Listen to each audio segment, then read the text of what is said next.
Good evening, everyone. Good evening. Welcome. We are back. Words from the Cross, Relational Bible Study. Hope everyone had a wonderful Sabbath thus far.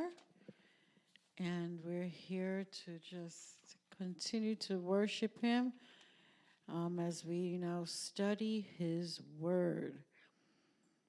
Welcome all. Welcome everyone. Welcome again. Welcome. If you guys notice, I'm wearing a mask, and that's our reason I do not feel like I need to explain. I'm going to be very honest. You guys do not ask me because I'm not going to tell anybody anything.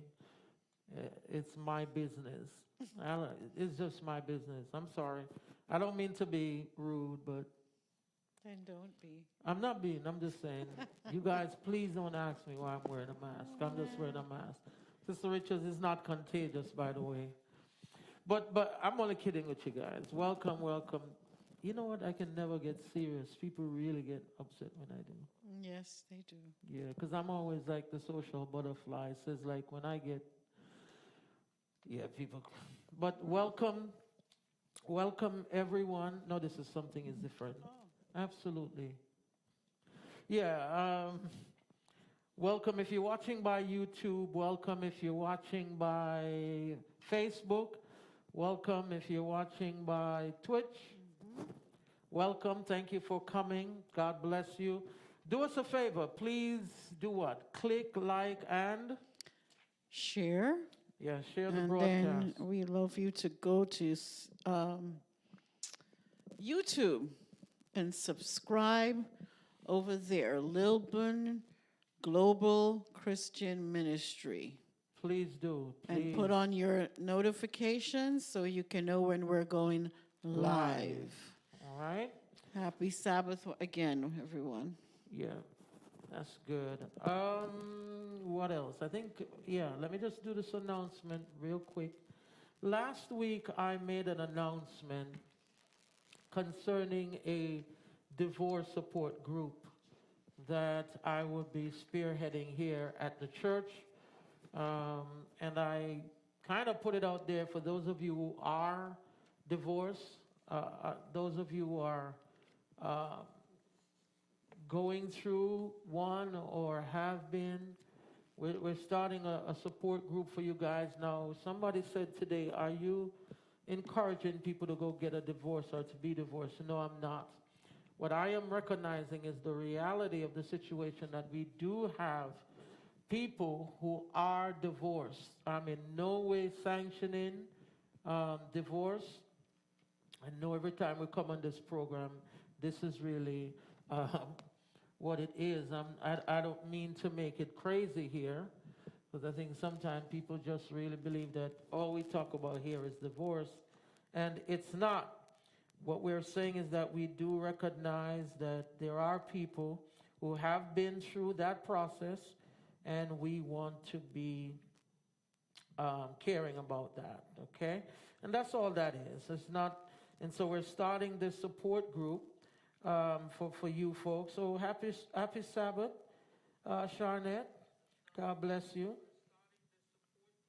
Yeah, so we're starting the support group to cater to those who have been in that valley, people who have been affected deeply by a divorce. So we want to do that. We want to see if we can minister to people. This is a group that is almost a forgotten group, an ostracized group, a group that is almost, if you would, what word could I use? They are relegated to the other side of the tracks in terms of our religion, in terms of religion too. It's a stigma. Divorce is a stigma. It's almost like the 10 lepers, you know. It's almost like leprosy.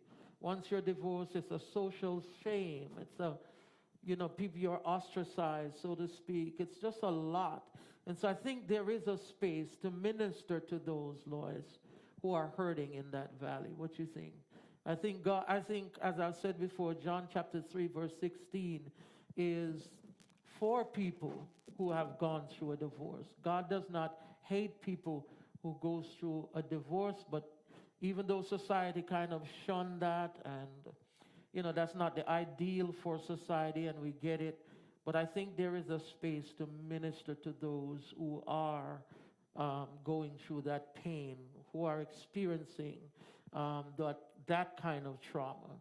And so we want to start here. We're going to start a divorce support group. What we're asking for is that for those of you who know anybody who wants to join the group, we want to start with a minimum of 10. That's my threshold. I don't want to go any lower than that. They can email me. And I think the last time we put up an email there, I'm going to have Lois, while I'm talking to you, work on throw a slide in for a quick email. So you guys can see, send that. You're going to send your email address to me. So we need your email and name, because we're going to be sending out some confidentiality forms and stuff that you have to sign and things like that, because that will be a confidential group. Everybody's will be held to a standard of confidentiality. And so I'm going to put up an email there for you in a little while, where you send your name to me if you want to be a part of this support group. All right? So you have to send your name, email, and telephone number so that I can get in touch with you. And those of you who are interested in joining this divorce support group, we call it the DSG. Those of you who want to be a part of it, please. It's a divorce support group. It's a proposed ministry that we're going to be doing here at the church. We're going to start out on Zoom. For those of you who are far away, we'll be able to connect you with the group here at the church. So, technology is such a wonderful thing. We will be able to connect with you, but we want to start that. We're going to be on Zoom to get an introduction of everyone. Those of you who are far, trust me, we'll work it out. I just want your name, your number, and your email address so that we can email you the relevant forms so you can participate in the group. So once again, it's a divorce support group for those of you who are divorced, for those of you who have gone through a divorce, or who right now is currently going through one. We want to minister to you. Believe me, we want to minister to you.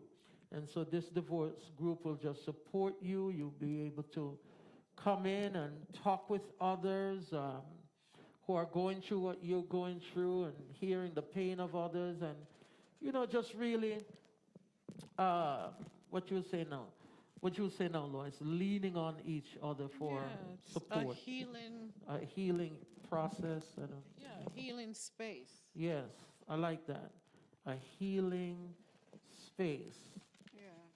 So you have to send me your email. There you go, Lois, just put it up there so you can see it. It's a new ministry, and you send us your email. Send me an email with your number and your name, so that way we can contact you and be in covenant and support of you. All right? We'll do this again at the end of the program. All right? Just want to welcome those who are on right now. We have Charnette, happy Sabbath, good. Brother Montague and Lois, thank you all for joining so far. God bless the both of you. And there are those on YouTube. We welcome you as well. Yes, those of you who are watching on YouTube. We don't know who is on YouTube, right? They're just there. Such a shame. I can't even. I know. I'm just saying, just to let people know that we appreciate them and love them as they're watching. All right. So our program today is entitled, where's my program title? Should prenuptial agreements be a part of a Christian?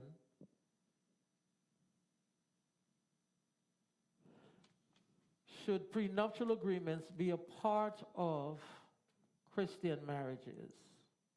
All right?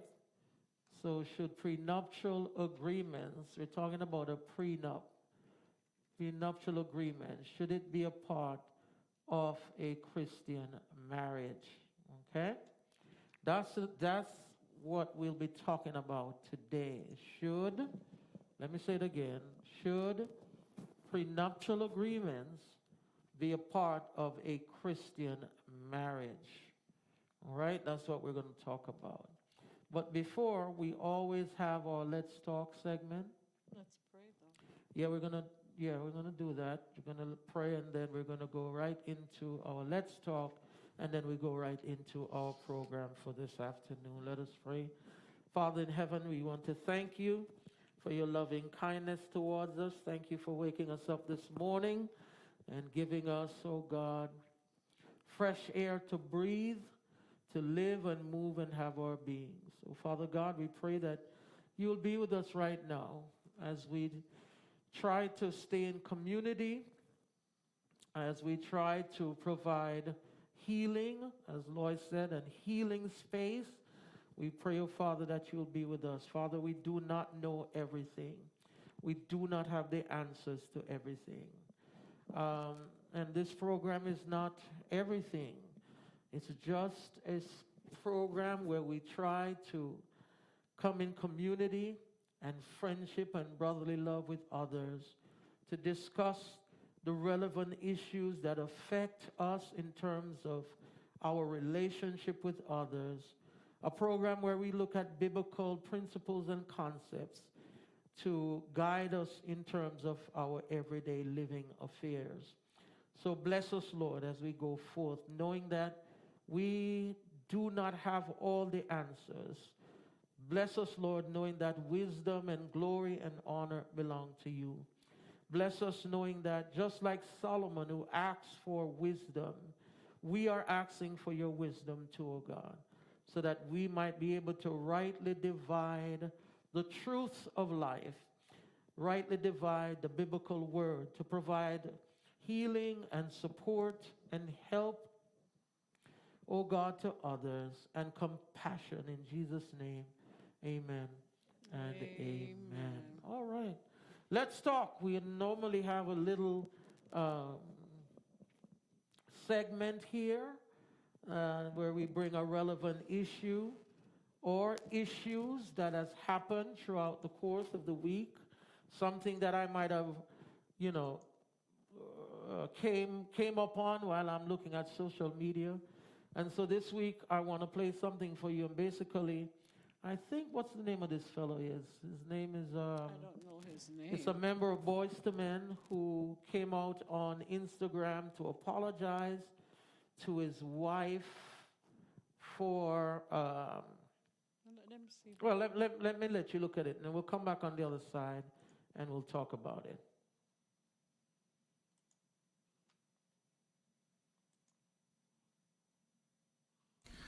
Hello, everybody.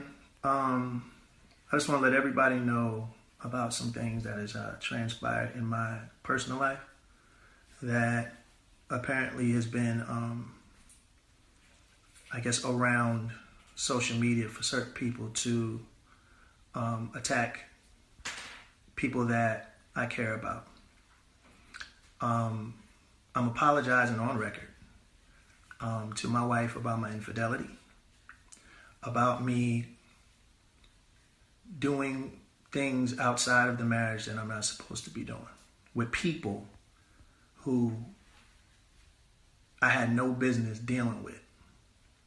For them to be as cavalier as to do the things that they did to try to break my family apart. I'm apologizing on record to my family and to anyone else who I've hurt. Hello, everybody.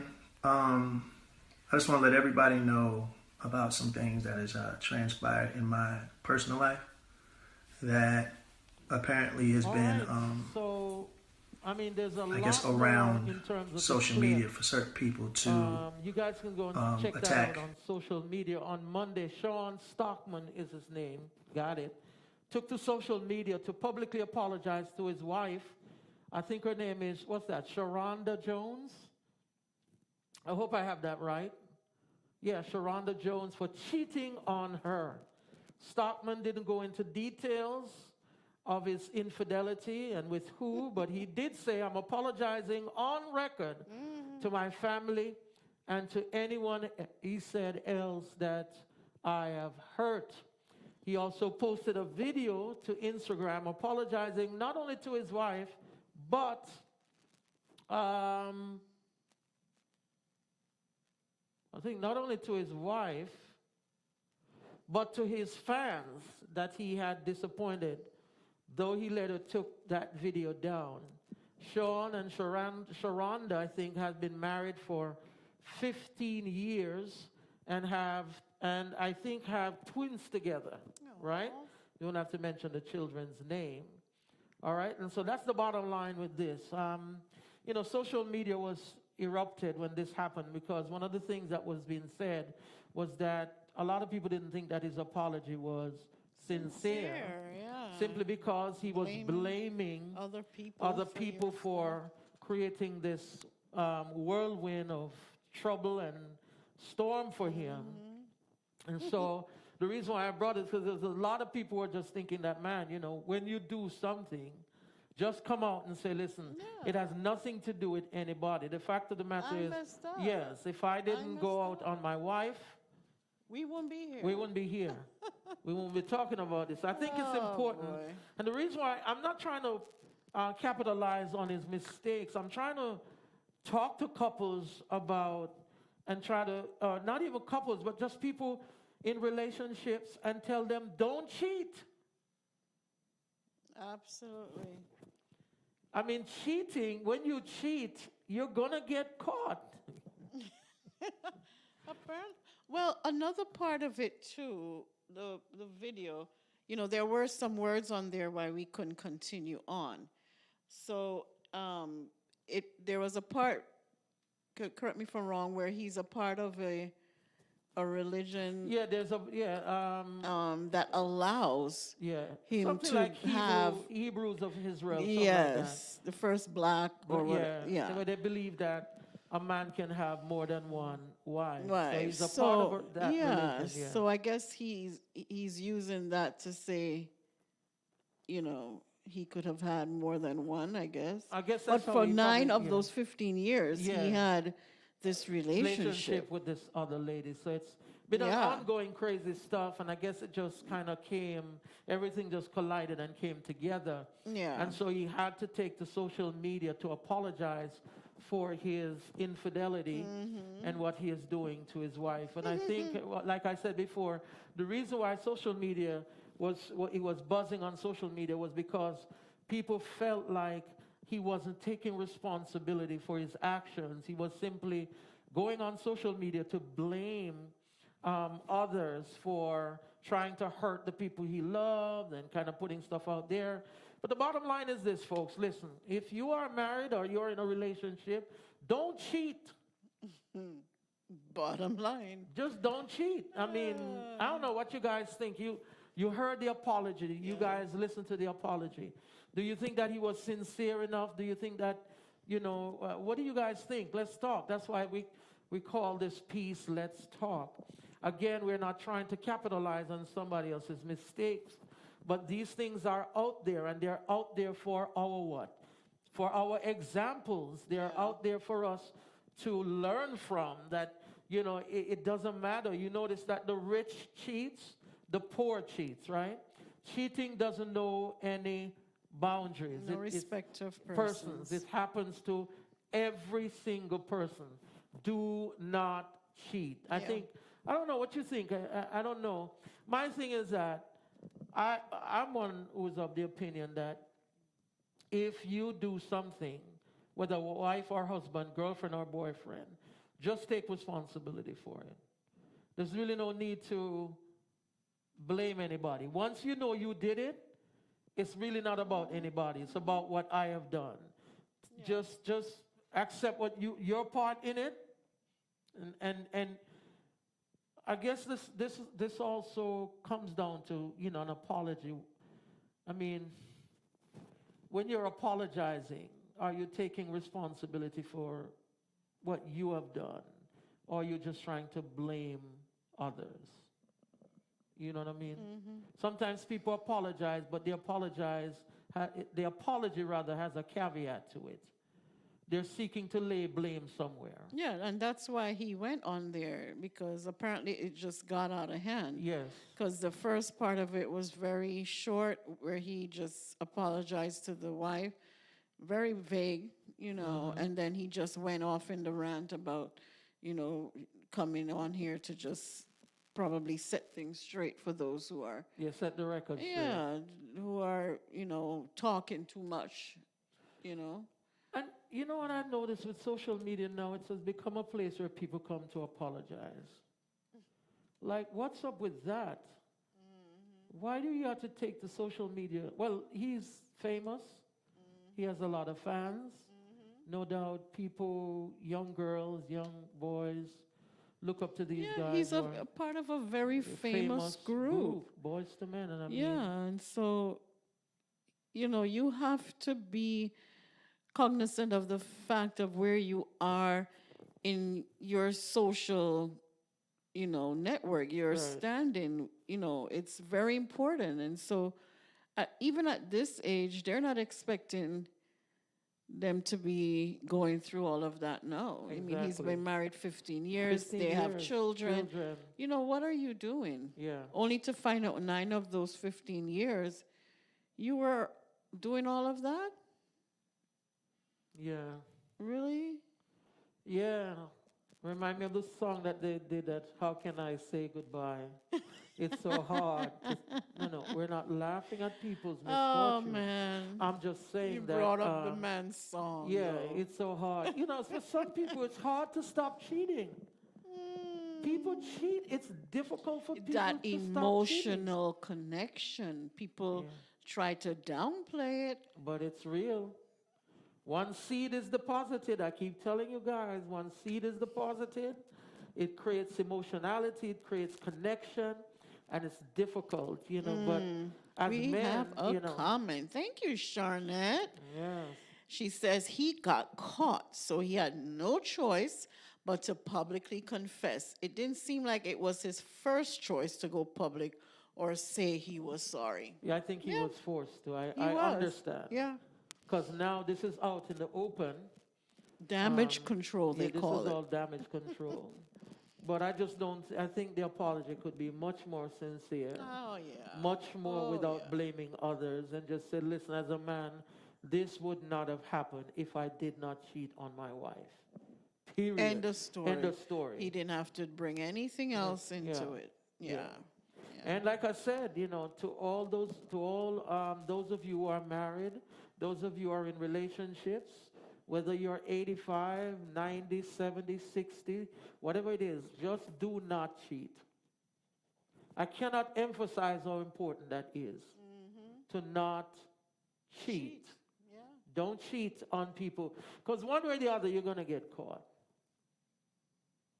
So, all right, let's talk. Listen, stay tuned again next week. We'll have another...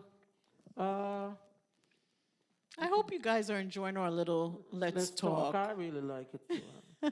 Again, we're not here to capitalize on people's mistakes, but we're here to learn from people's mistakes. And these things are out there in the public arena, and they're fair game, and I think we can learn from them. By the way, we wish him all the best. We hope that Oh, yes. he and his wife will get It's a counseling. painful time. It's a painful time for that family.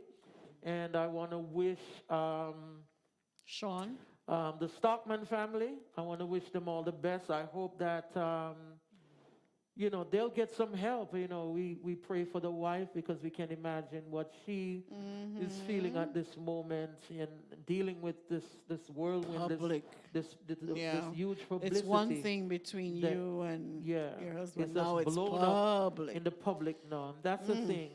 That's why some people say it's good to marry down and not marry up. But, what can I say? All right, so let's move on. Remember our topic for today. I told you that we'll be talking today about marriages and prenuptial agreement. Is it right for a Christian to sign a prenuptial agreement. It don't matter how young you are, how old you are, should you sign a prenuptial agreement? Let's say you're 22, 25.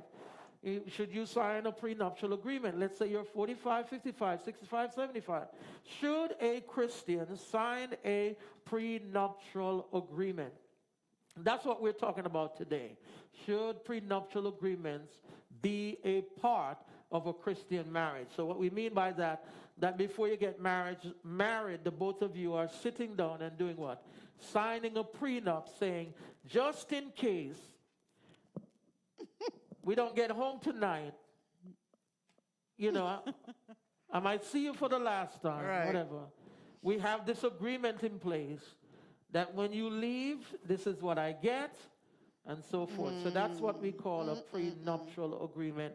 Now, this might sound silly, but this is a big deal in the body of Christ. You all might not think it's a big deal, but it is a big deal. A lot of prenuptial agreements are being signed out there every day. And so this week, to kind of start the program off, I saw something online, right, that I want to talk about to help with the program. But first, I want to read to you as a matter of just, making sure the Bible is a centerpiece to what we do here. I want to read to you from a couple Bible texts, right? I think it's just one Bible text from 1 Peter chapter 3, verse 7. Listen what it says. Stay with me, folks, because we're about to get it on. In the same way, you husbands live with your wives in an understanding way. And it has here in quotation, with great gentleness, tact, and with an intelligent regard for the marriage relationship. In an understanding way, as with someone, right, as with someone physically weaker, since she is a woman, show her honor and respect as a fellow what? Heir of the grace of life, so that your prayers will not be what? Hindered or be ineffective. Lois, you should read that for me again. 1 second. We have a comment Okay? from RESQ Music Ministries. I agree with you on him being wrong for blaming others, but we must be careful not to judge motive. Take that too. Okay.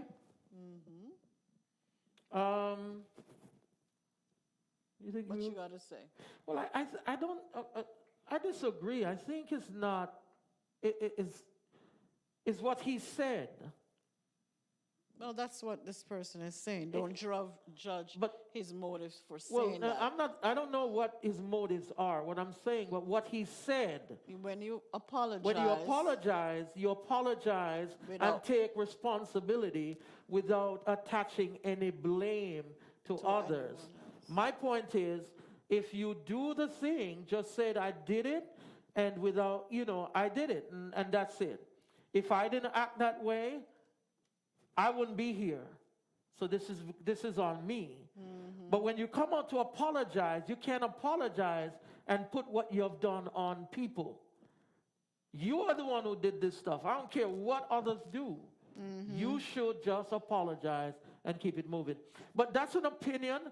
Exactly. I agree, and that's and the person who just sent that response, that's an opinion too. So we have to respect each other as we express. Thank you for that. Yeah. All right. All right.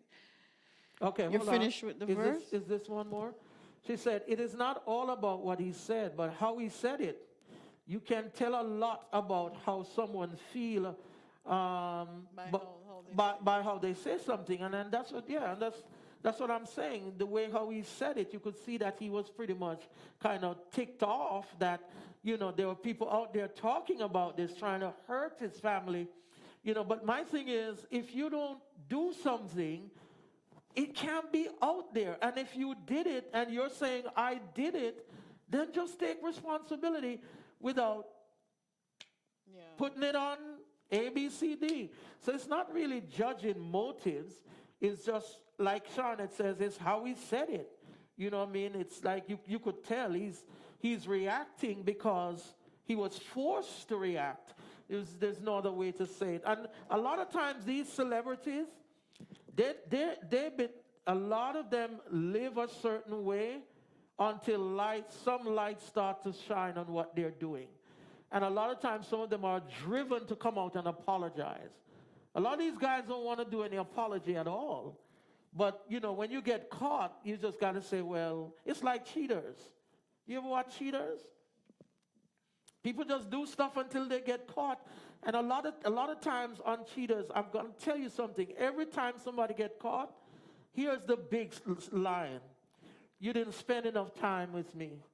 You know what I mean? There's always an excuse for people's behavior. My thing is, don't excuse your behavior.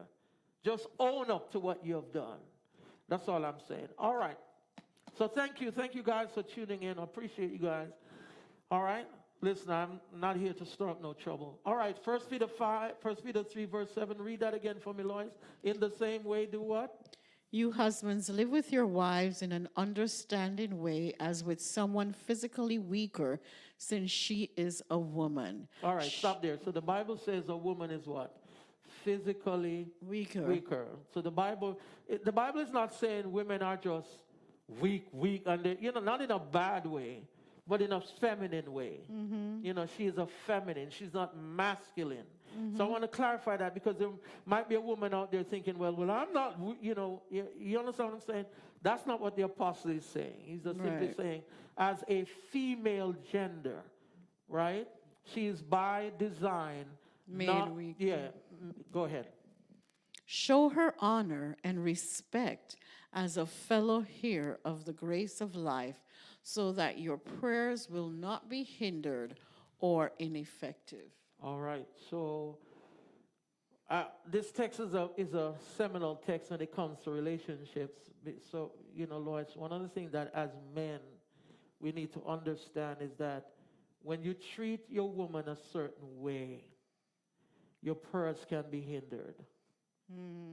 It's very important as men to understand when we do not respect our wives and respect our girlfriends, or respect, you understand, as a man don't respect a woman, the Bible says even your prayers can be hindered. Your mom, yes, your mother, grandma, anybody, a woman, or just a woman in general. regards. There's another. So then, okay. So then, disagree with the how. We can never really know the why. Right. Absolutely. Absolutely. Yes. Yeah. Thank you. Thank you. And that's what I wasn't paying attention to the why, because I don't know the why. It's not for us to judge the why. Exactly. But we can definitely look at the how and say, listen, maybe, buddy, you could have done this a little better. A little different. All right, so thank you. Thank you so much for that. So I just want us to know as men that how we treat our women, God looks at the way we treat our women, whether it be a mother, a wife, a sister, a cousin. God looks at the way we treat women.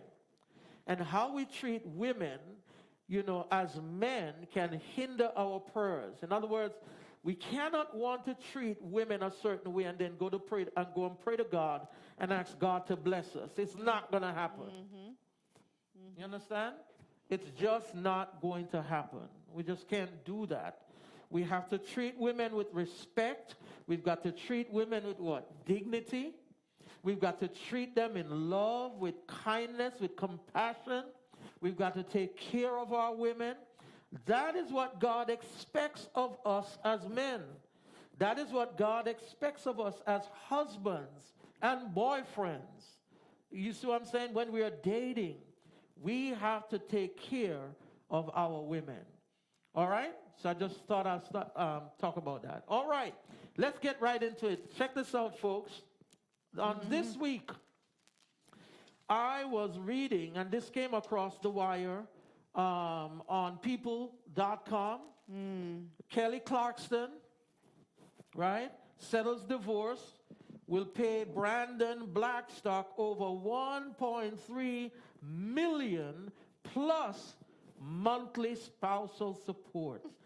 Clarkston will also pay 45, it says, thousand per month in child support for their 2 children. I'm not going to mention the children's name, right? So it says here, Kelly Clarkson divorce from Brandon Blackstock has been finalized. The singer 39 will pay her ex a massive one-time payment of just over $1.3 million, as well as a monthly child support payment of over $45,000 for their 2 children. Starting on February 1st, court document obtained by the Beast. Additionally, the couple agreed on having joint custody of their kids, although River and Remington will live at Clarkston, Los Angeles residence. A representative for Clarkston, as announced or commented, while a rep for Blackstock did not immediately respond to people's request for a comment. All right, another stipulation of the agreement is that both kids will be, well, that's not necessary. But the big thing, they're going to, although Clarkson will get both, they said, of their Montana properties, Blackstone will pay, since, I don't know, you've been gone, singer $2,000 a month while he stays, in addition to a one-time payment, right? The American Idol winner will also have to pay her ex $115,000 in spousal support per month. Oh my goodness. Until January 31st, 2024. The amount for spousal support is lower than the previous amount Clarkson was ordered to pay Blackstock in July of last year, which was $150,000 per month, in addition to $45,000 per month for child support. The court docs also state that the singer will get the family pets, multiple cars, including a Ford Bronco, a Ford F-250, and a Porsche. Wow. As well as a flight simulator. In turn, Blackstone will get the former couple's farm, cattle, livestock, dogs, horses, multiple vehicles, including a Ford F-350, a Ford F-250, an ATV, several cat snowmobile. He will also walk away with a golf simulator and a couple of expensive watches, stuff like that. All right, let me stop right there. So you get the drift, right? Boy. These two sign a prenup, and the prenuptial says that she has to pay him a one-time fee of what? 1.5 what? $1.3 million. Million dollars, all right? Now, this is a woman paying this to a Man.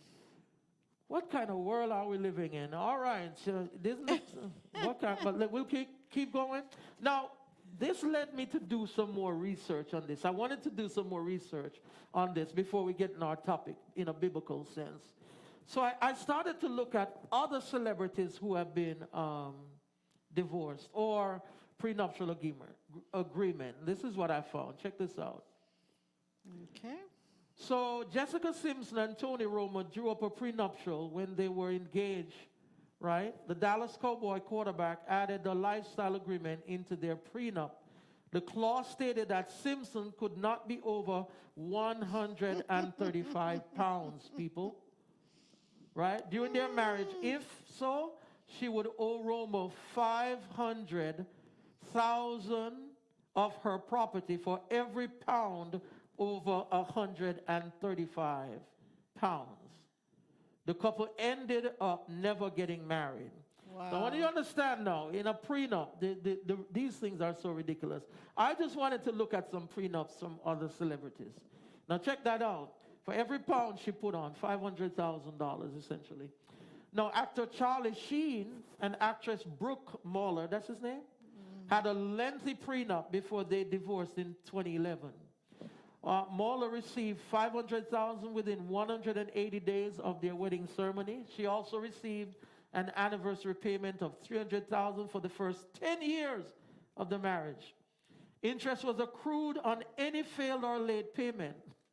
Moller got a $100,000 relocation fee and the car of her choice. The actress received $3.5 million in assets because of their prenups.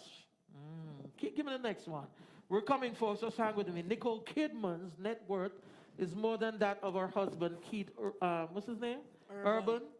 They were very much in love and didn't seem to be heading towards a divorce. The couple got married in, what was that, in 2016? Her prenup states that Urban gets $600,000 for every year they stayed married. My goodness.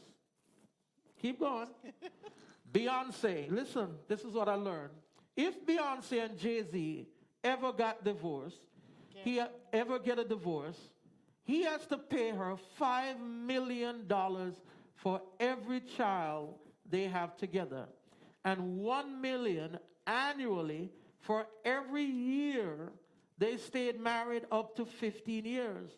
They wed in 2008 and have 3 children. So if He would get, do the math. she would get 15 million off Just, the top. yeah, off the top. Because they have 3 Three children. children. And then 1 million Million. annually. Up to- Another 15 Up million. to 15. Oh, yeah. Because wow. they've been together so far 15 years. You see why he doesn't want to go anywhere? You could see why he would keep himself like the prenup is a deterrent, right? It is a deterrent to keep his skin quiet.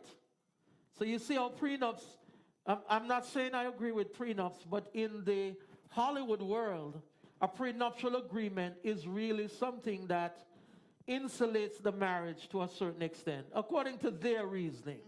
I'm not saying this is the Bible's way, but in Hollywood, the reason why they sign a prenup is that a prenup actually gives the marriage some level of what? Guarantee, or there's another word I'm looking for. It's sort of a deterrence, right? Yeah. That the husband or the wife does not go out and cheat. Yeah. Does that make sense? Of course, absolutely. All right, go ahead, next one. Jessica Biel has a clause for Justin Timberlake stating she will get $500,000 if he was caught cheating, right? And then Mark Zuckerberg and Felicia, what's her name? Priscilla Chang have a prenup that she will have at least one date every week with him, at least 100 minutes of alone time with him without talking business. Now that was I kind of put that in there, that's kind of crazy too, but in their prenuptial agreement, she made sure that she put in there that they will spend what, Lois? At least one date night every week. And 100 minutes of alone time without business. Because he's the founder of Facebook. Pretty busy guy. Yeah, so you can imagine he's probably on his phone, he's doing business, yeah. So in their prenup, that's there. And then the famous Kim Kardashian gets $1 million for every year she stays married to who? Kanye West for up to 10 years. They have been married since 2014. Kim gets to keep all her jewelry and gifts given to her during the marriage. She gets to keep the mansion that is already in her name, even though Kanye is paying for it. All the money she earns from her reality show, fashion lines, and beauty products is solely her property, and they are off limits to him. All right? So that's their prenup. We got anybody else? Last one. And then the last one is knowing that Michael Douglas was a womanizer before their marriage. Catherine Zeta-Jones has a clause in her prenup that Douglas will have to pay her if he cheats. She will also receive $2.8 million for every year she stays married to him. They have been married since 2000. Whoops. All right. So that was kind of interesting to me. Permit me, guys. The world of the rich and famous. Yeah, the world of the rich and famous. That's what happens in Hollywood. And, a normal person wouldn't know these kind of stuff. You you got to do research on the way these people live. But that's how these people roll, But the basic ingredients that we're talking about here is a prenuptial agreement. And we're talking and asking the question, what do you guys think? Should a Christian think about a prenuptial agreement when they are getting married. I didn't read these things for you guys to say, well, we should. I wanted you to think about what happens in the world of the rich and the famous and the lives of people who have money. And I'm sure there are people in the church today who currently have prenuptial agreements. I'm absolutely sure of that. I have dealt with couples who struggle with this issue, whose marriages are affected by this issue of a prenuptial agreement. We have dealt with couples who have that issue. And so the issue is, should a Christian, all right, have a prenuptial agreement? I want to show you something else before we go into that. You guys start to comment. Let me see. Let me see what you guys have to say. I read something else online in research and preparation for this topic. And the article was The Race to a Billion, Men versus Women, August 15, 2021. And Daniela, her name is Sabin Hawthorne. She's a financial analyst. And I want to put up some graph up there for you so you could see something. And check this out. Billionaire breakdown by year. If you look at it, look at the breakdown. It's a little hard. We're It's sorry. a little hard for you to see, but let's see if we could read it for you. Okay? So the orange is female, and the males are blue. Okay? All right. And it goes by years at the bottom. Just so you know what's there. So in 2010, there were 922 billionaires and were only 89 Men. Men. Who, 922 yeah. billionaires, and only 89 women. Were billionaires. Right? In 2011, go ahead. Is that 1,107 were male, 103 were female. In 2012, 1,122 were male, 104 were female. 2013, there were 1,288 male billionaires and 138 females that were billionaires. 2014, 1,473 males, 172 females. In 2015 and 2016, it was kind of very close, about 1,620 and 190 females. And then 2017, we had 1,816 males, 227 females. 2018, 1952, 256 were female. And then 2019, we had 1,901 were males and 252 were females. And then 2021, we had 1,854 and 241 were female. And then for 2021, males, we had 2,427, and for females, we had 328 females. So look at the gap between male billionaires and women billionaires. It's no comparison, right? Yeah. So my question is, why does men try to take women's money when by far men make much more than women? They have much more opportunities than women. Obviously, look at the breakdown, and I know a lot of us are poor people, but I think this is a macrocosm rather, of what happens to me from a local level to a more global level. All right, we see where men do make what? There are much more billionaires in terms of men in the world than women. You're talking about there are 2,427 billionaires comparing to only 328 female billionaires. So why, this is kind of crazy to me. Give me the other graph real quick. And it's by industry, by the way. So it's almost the same thing, right? They're much more in terms of industry, food and beverages. Men outweigh women in terms of In all of in them. all categories. Fashion, manufacturing, Manufacturing, especially in finance and yes, investments. men. You see that one is all the way over. across, right? Service industry, healthcare Technology, industry, technology. Healthcare. Yeah, all of them. Men make much more than women. So what I didn't understand about the Kelly Clarkson thing is that why take away? Why does she And the have kids to pay? are with her. Yeah, right. So why? Okay, good. All We right. have so two which comments, if Go I ahead. can. Go ahead. Angela says, I believe a prenuptial is an individual's choice, even if you are a Christian. Okay. And then Charlotte says, yes, it's like a Band-Aid. You won't use it unless it's needed. Nowadays, many people that proclaim to be Christians are really not, because their hearts are not truly converted. You can go in a marriage with everything you have, but your spouse changes, which you have no control over. Okay. So that's one. So let's define what a prenuptial agreement is. Read that for me, Lois. A prenuptial agreement is often shortened to just a prenup, right? We know it as a prenup.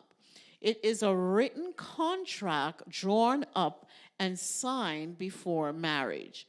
The premarital agreement is legally binding to protect the assets of the spouse who has signed a prenup before getting married. Usually the spouse with a lot of wealth is the one who initiates a prenup. So let me get that. So what it's saying is that the person who has the more money in the relationship is the one who is going to ask for that, because they're trying to protect what they have, what they're bringing into the marriage. They're bringing into the marriage. Okay, what's the next slide? 1 second, please. Okay. All right, so Here we go. so Margaret, what's her name? Minix. Commented on this, and she said prenuptial agreements, in an article, prenuptial agreements not part of God's plan for marriages, all right? And she said a prenuptial agreement is a government issue, right? It's not a God issue. What do you guys think about that? A prenuptial agreement is not it's a government issue. Governmental issue, all right? A worldly issue. It's not a God issue. In other words, she's saying there's nothing that in the word that God talks about a prenuptial agreement for a Christian couple. So a prenuptial agreement in her mind is not it's a government issue rather than it's a God issue. She goes on to say this. She said, the reason prenups are not a part of God's plan, one reason a prenuptial agreement is not a part of God's plan is that the couple considers their marriage to be a contract when God intended for it to be a what? Covenant. A covenant. So when a prenup is in place, it becomes a contract on top of a covenant. In other words, it is not, what she's saying here, it is not biblical. It is just not biblical, all right? What's the next one, Lois? One more? So the article from Compelling Truth. All So right. we have an article from Compelling Truth which kind of says that, yeah, prenuptials are biblical, right? They are in an extent biblical. We just have been ignoring what the Bible has said about it. So I have here in my hand the article, and I just said, instead of let me get it. So the topic of that article is, what is a biblical view of prenuptial agreements? And in that article, they had agreements for prenuptial agreements, and they had arguments against. Okay. Right. I'm trying to find it. Compelling Truth, Um, no, not from this is from a different article. We haven't come to that yet. So this one is from Compelling Truth, Lois. I don't know if you could just plug that in on my, because I want to make sure that I read it. She said that, all right, let me read it. It says, believe it or not, the Bible mentions prenuptial agreements. I didn't even know that. I must tell you, I'm not going to, it says, he said here, and it's written by, who is writing this now? Yeah, it's a Compelling Truth, right? Believe it or not, the Bible mentions prenuptial agreements. Prenuptial agreements were a staple in both the Old Testament and the New Testament. It just wasn't called that, they say. It was called a dowry. Anybody know what that dowry is? Remember that? Anybody?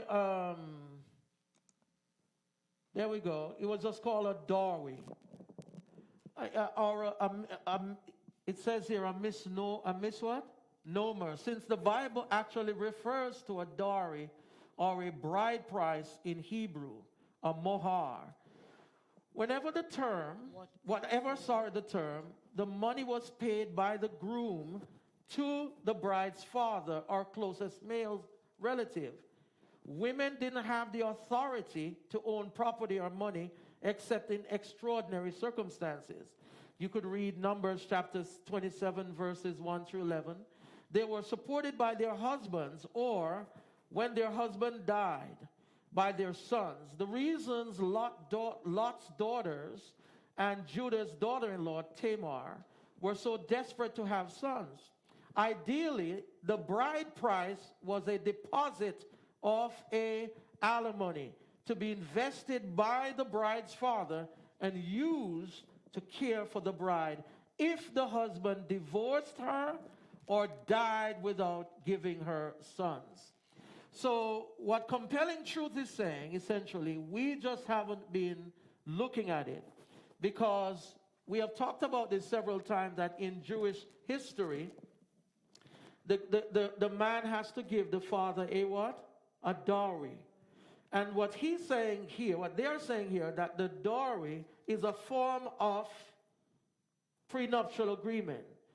In case the husband divorces or he dies, that money takes care of the woman, all right?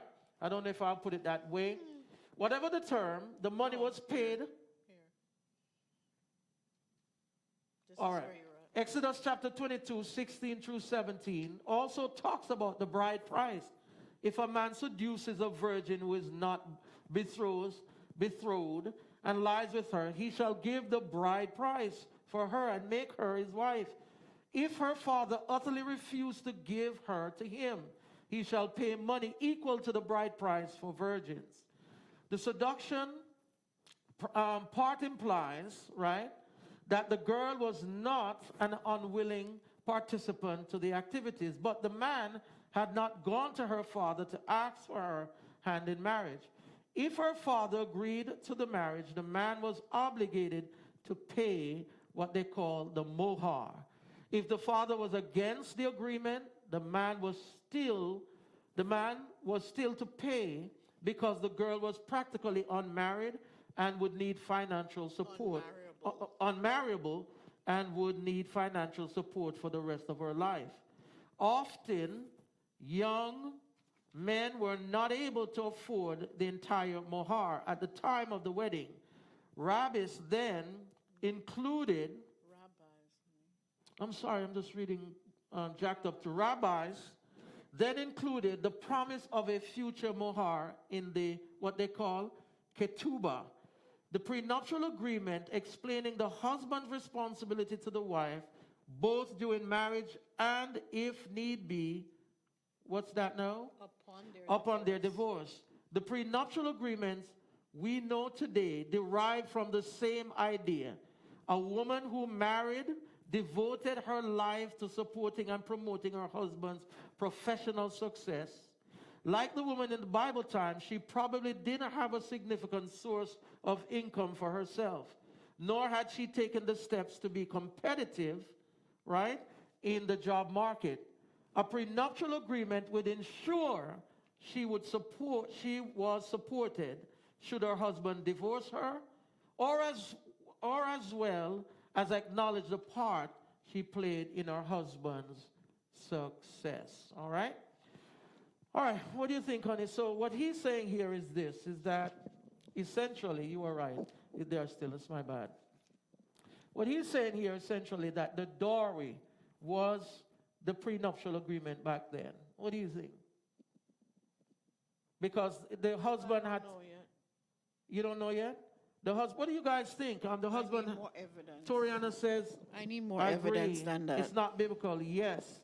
Marriage should be holy, not a business agreement. Okay? Angela said, I believe the prenuptial is an individual choice, she said. Yeah. All right. So here are the arguments for a Christian prenuptial agreement. There are arguments for it, and there are arguments against it. By the way, Lois, you don't have an opinion on it so far? Not yet. I need more evidence. You need more evidence. All right. Give them the arguments for. Number one, these are arguments for now, okay? A prenuptial agreement may protect a spouse's assets if his or her mate has a business or practice that is likely to be sued or go bankrupt. And I don't understand that one. It protects the assets that he gets, right, if his business is likely to be sued. So, I don't know, it's protecting him. So if they're married, it means that whatever he lost with the business or whatever, probably won't affect the spouse. Is that what I'm... No, what I'm getting at, if he's married, then if you marry somebody and she has some legal stuff going on, or he has some legal stuff and come in the marriage, the prenuptial agreement says that whatever is going on, that whatever baggage you bring into the marriage protects the business, or that you can sue the person for whatever liability the other one. So let's read that again. A prenuptial agreement may protect a spouse's asset if his or her mate has a business practice that is likely to be sued. That's what I'm saying. Yeah, so if the spouse has a business, the other spouse now is protected because he might lose money. Okay. Yeah, so it won't affect him or her. Okay. If the other one that has the business is sued or goes bankrupt. All right. Okay, go ahead. Number two, a prenuptial agreement could protect and provide for the innocent spouse whose marriage breaks up because of biblical reasons, such as adultery or abandonment. Okay, these are four, right? Four. So this one is saying that in case the marriage ends on biblical reasons, the prenuptial agreement protects the innocent spouse. Okay, so that seems to be okay. Number three, a prenuptial agreement awarding the poorer spouse a significant settlement might make the richer partner more willing to work on the marriage for fear of losing money, although this is rarely played out in real life. So in other words, this was like I was saying, it's a deterrent so that you don't go out on your wife or your husband. And end up paying a lot of money. And then end up you have to pay a whole lot of money for your indiscretions. So one of the reasons why they're saying a Christian should have a prenuptial agreement is because it is a deterrent. The other spouse has to look at it and say, listen, if I go there and do this, I'm going to end up paying a lot of money. So I'm not going to waste my time going out there and try to be with anyone else. Okay. I'm not sure that is a good way of having a marriage. Go ahead. Number four, a poorer spouse who signs away his or her rights to the richer spouse's assets proves that the motivation for the marriage is love and not money. So a poorer spouse who signed away his or her rights to the richer spouse asset proves that the motivation, they're not marrying for money, they're marrying for love. Right. If the poorer one signs the thing and says she or he doesn't want anything to do with the Okay, the good. richer spouse's assets. Asset. It proves to the one that has the assets Yeah. that that person is there because they love. Okay, so that's a strong argument to say I signed the prenuptial agreement to say that, listen, it's not about money. I'll sign it. No matter what. If you want that, I'll sign it, get it over with because I love you. I love you. It's not about your money. That seems very good, though. What you think? I like that one too. I like that one, too. Yeah, it's not about love. So you could have all the money you want, right? All right, Toriana said a marriage should be wholly not a business agreement. Okay. Number 5, if children are brought into the marriage, the prenuptial agreement can protect their inheritance That's also, given by extended family. So that's also a legitimate concern. What do you do? What do you do when there are children Involved. who? All right, put it this way. Let's say you get married to a person who has children. When you marry that person already have assets that is assigned to those children. What do you do then? Do you come in and say, no, we don't need a prenup, I'm going to be fair and deal with the children fair? Do you take that risk?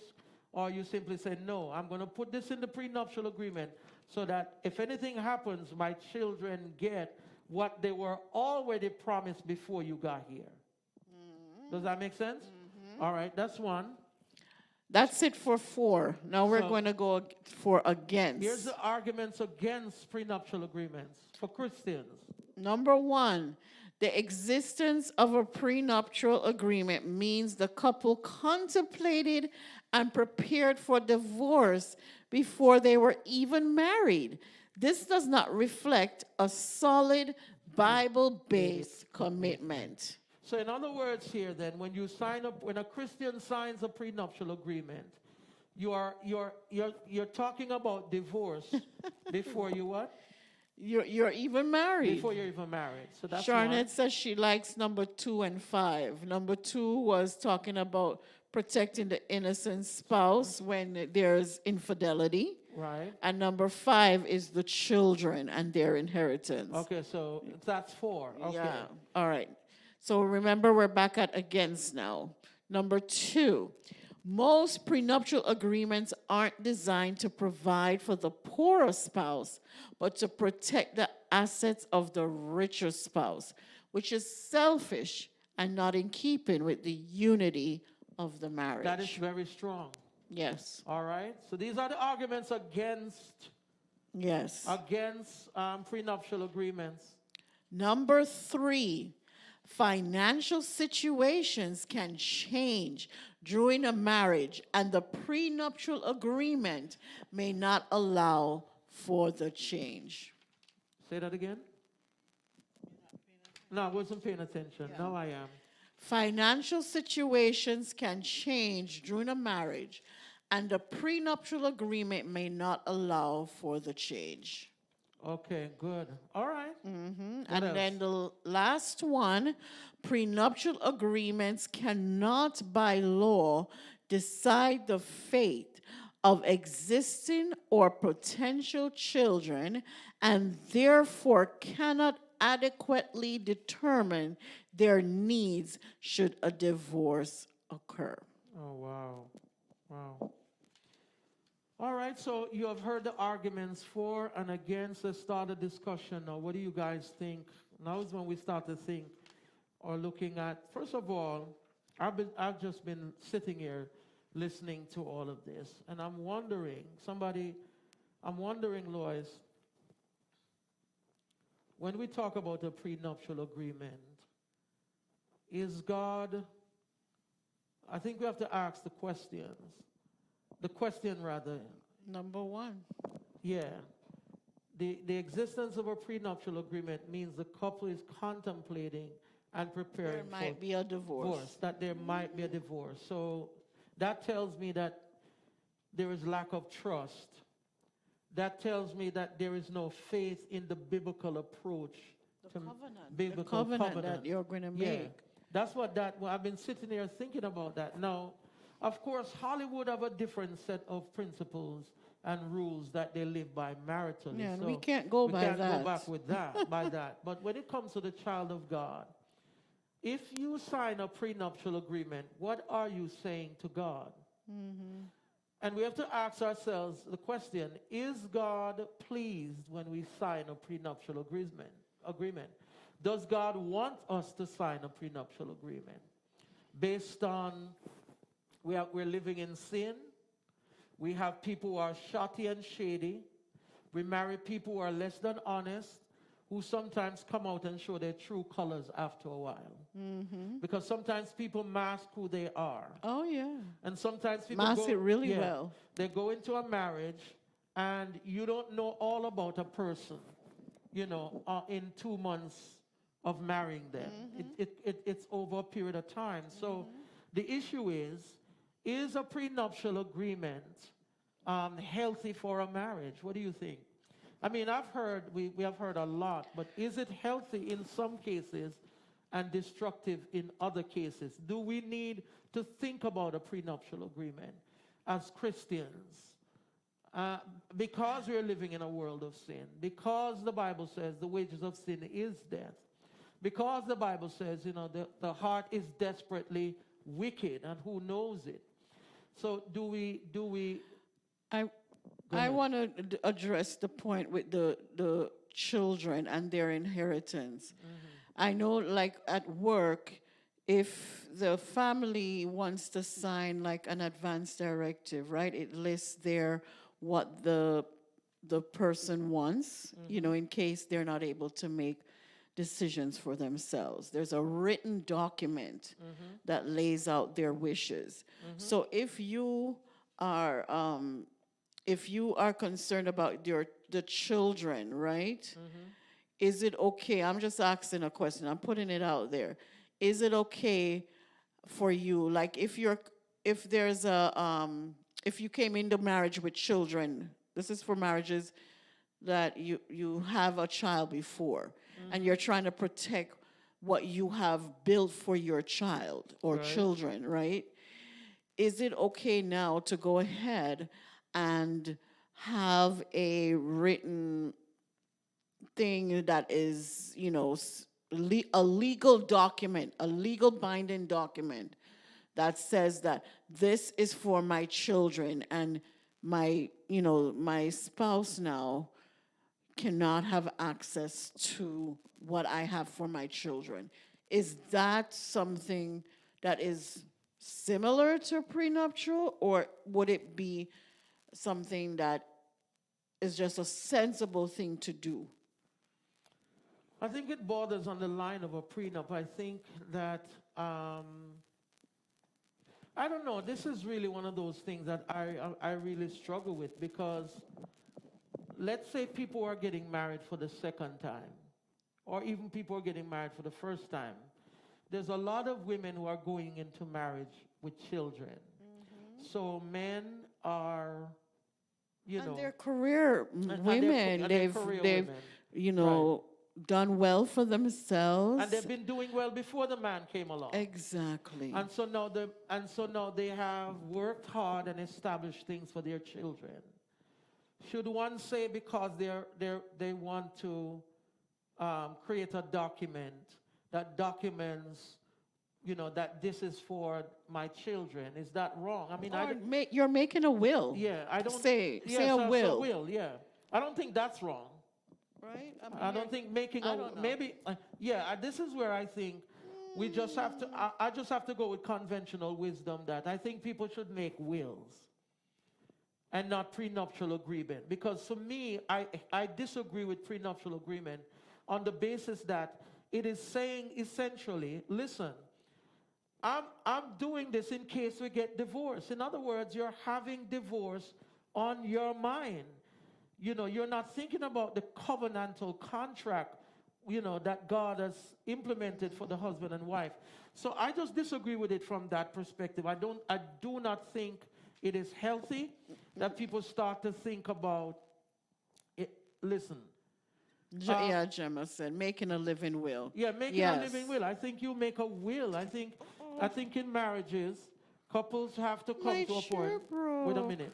Couples have to come to the point, we're going to fix that after, okay?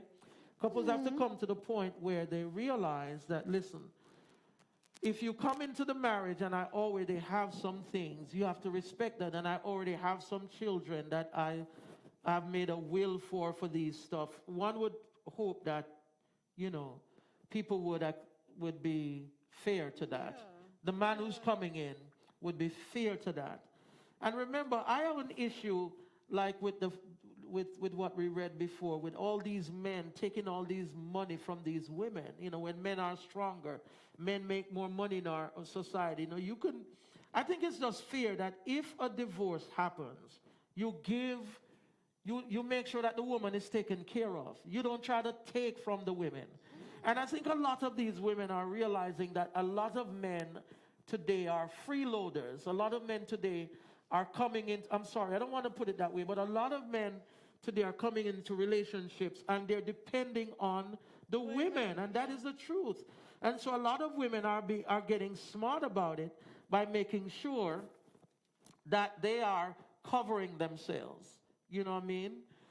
So from that advantage point, I believe what Gemma said, I think people have to think about wills, living will, and be fair. You know, you come into marriage and you come and see the woman having these things. Leave her alone. Don't let those things be a problem to you.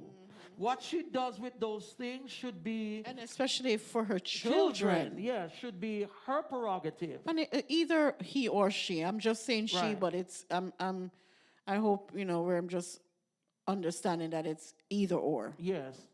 Charlotte says, the will is saying, I am doing this if we get divorced too. I can see the difference. She said she can't see the difference between the will and the prenup. Eunice says a will is the answer for the children in these situations. Right. I do, but Charlotte is saying, I can't see the difference between the two. Because I agree with Charlotte. There's really a thin line between them. It is a thin line. Yeah. That's why I asked that question. Yeah, it is a thin line. In fact, divorce gets very messy.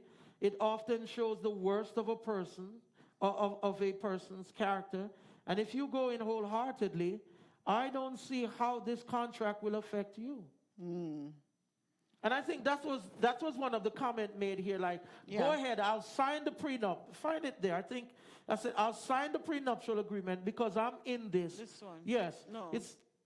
I'm in this because I love you. I care about you. It doesn't matter. I'll do it.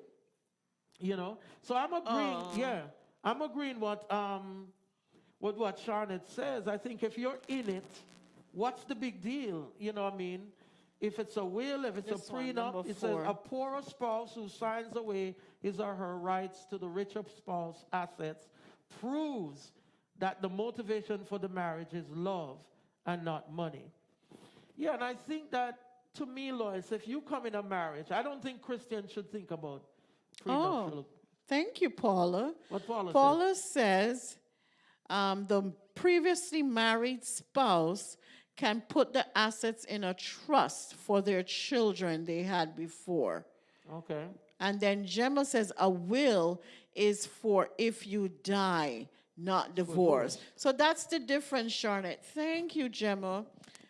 It's for when you die. If you die, you are protecting your children and what you have left for them. Okay. All right. I mean, I agree with that too. And there's a trust that you can put the things in, like Paula said, for your children. But some people would say a marriage is a death, Lois. I'm not being complicated. I'm sorry. I'm not trying to be complex. But a marriage is a death. It's a divorce. It's two people. It's the soul of the marriage dying. And so, yeah, I think it's a thin line. But I understand what Gemma is saying. That, you know, you have a will for when you die. But we're talking now about... Because I've seen it a lot when people die and the families now are back and forth. And arguing because there was no will left. Right. So no one knows what they really wanted, you know? Exactly. And the truth is, Charlotte makes a good point when she said, listen, Christian divorce gets messy. No matter how Christian people are, just wait till they're going through a divorce. And you see how messy that can get. And eventually, people are going to start to talk about property. They're going to start to talk about what I have or what I don't have. So I do believe that, something has to be in place. And remember, we're talking about a prenuptial agreement. It's not so much for the person who is dead, but it's for the living. No, it's a living contract. It's a living contract between two people. If we don't work out, you're gonna get this is what's going to happen. Yeah. The will is not for a living. Yeah, it's for the dead, right. Most lawyers go along with drawing up a prenup for a couple, but a Christian lawyer says, should a Christian begin their sacred marriage relationship as if it were just another business deal? That's what Toriana was saying. Is it healthy for a husband and a wife to be forced into negotiating against one another as legal adversaries, each with their own attorney? In the days or weeks before you are joined as one flesh in the eyes of God. That's what he's saying. Because when you're going through, let's put it in perspective. Let's say we could pull everything together. When a prenuptial agreement is signed by Christians, it has to be signed before who? Lawyers. Days before you get married. So is that the right thing to do? Days before you get married. This is why it's so problematic. I personally come down on the side that I don't believe in prenuptial agreements in a marriage. I think that when you have a prenuptial agreement in a marriage, it is a lack of trust. Somebody do not trust the other. Right. It's just no trust. Yeah. There's no trust in the persons that are in, the two of you have some kind of doubt, and there's no trust in the sanctity and the covenant that marriage really is asking everyone to submit to. So personally, I think it's kind of a crazy way to do. What else we got there, babe? You put here a Catholic.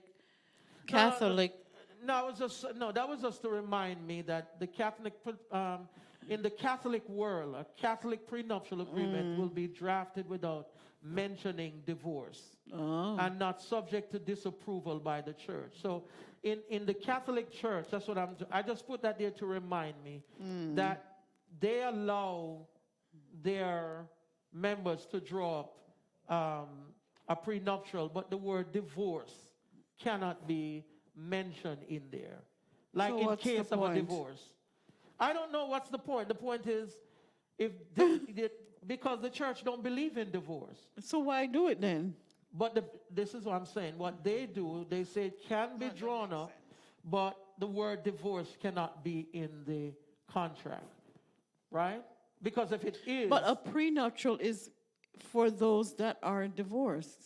No, a prenuptial is for if you get a divorce. My point. Right. If.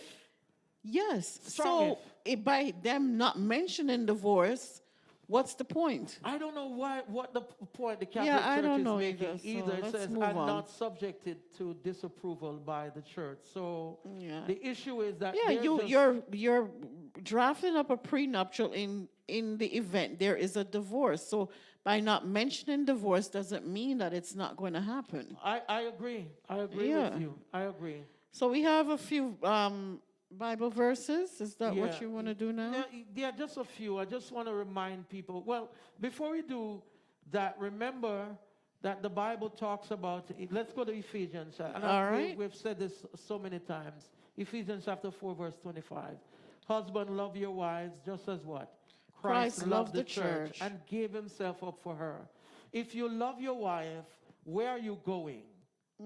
That's the whole point. If you're loving your wife as Christ loved the church, know that Christ never left the church. Right? Did Christ sign and then I was thinking about it, that did Christ sign a prenuptial agreement with the church when he got married to it? No. And Christ had everything to lose, believe me, entering a marriage with the church, the earthly church. He knew we would be unfaithful, but he remained faithful. What I'm saying is this. What I'm saying is that Christ went into the marriage with us knowing that we would be faithful, and he never had any stipulations in case we left or if we left. Right. So a Christian always have to look at that. We have to look at how Christ, manage himself with the church as the bride. And let me tell you something. If you don't think that the church has a lot of unruly people in there, you make a sad mistake. And that's why I felt like Christ had everything to lose entering the marriage with the earthly church. You get where I'm coming from? Mm-hmm. Yeah, it was going to be a problematic marriage. And he knew that in the church there were going to be unfaithful people, but he never put in any prenuptial agreement. He never put in any stipulations in case we go anywhere. But by the way, he said, I will never leave you nor forsake you. So I think in a Christian marriage, you should never get married and while you're going to get married, be thinking about a divorce or signing a prenuptial agreement. You should be reasonable enough, trustworthy enough to know that once you're in it, you're not going to leave the person. If there are assets that needs, let me start to talk about it. If there are assets that needs to be tended to in the marriage, it should be talked about openly and honestly. Does that make any sense? It should be, what's going on with it? It's rubbing against the Yeah, it should be talked about openly and honestly. And we should, if there are children involved, that if you come into marriage, put it this way, and one of the spouse had a lot of money, and that spouse kind of, had slated that money for their children or property, that should be respected. You don't need a prenuptial agreement that should be respected. And this brings me to something too.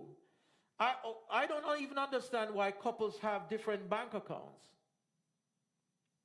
That's another thing. I think it's crazy. That to me is like a prenuptial agreement. Why are you looking at me so crazy? I'm just saying. No, I'm saying to you, I'm asking you, why is it that couples have different accounts?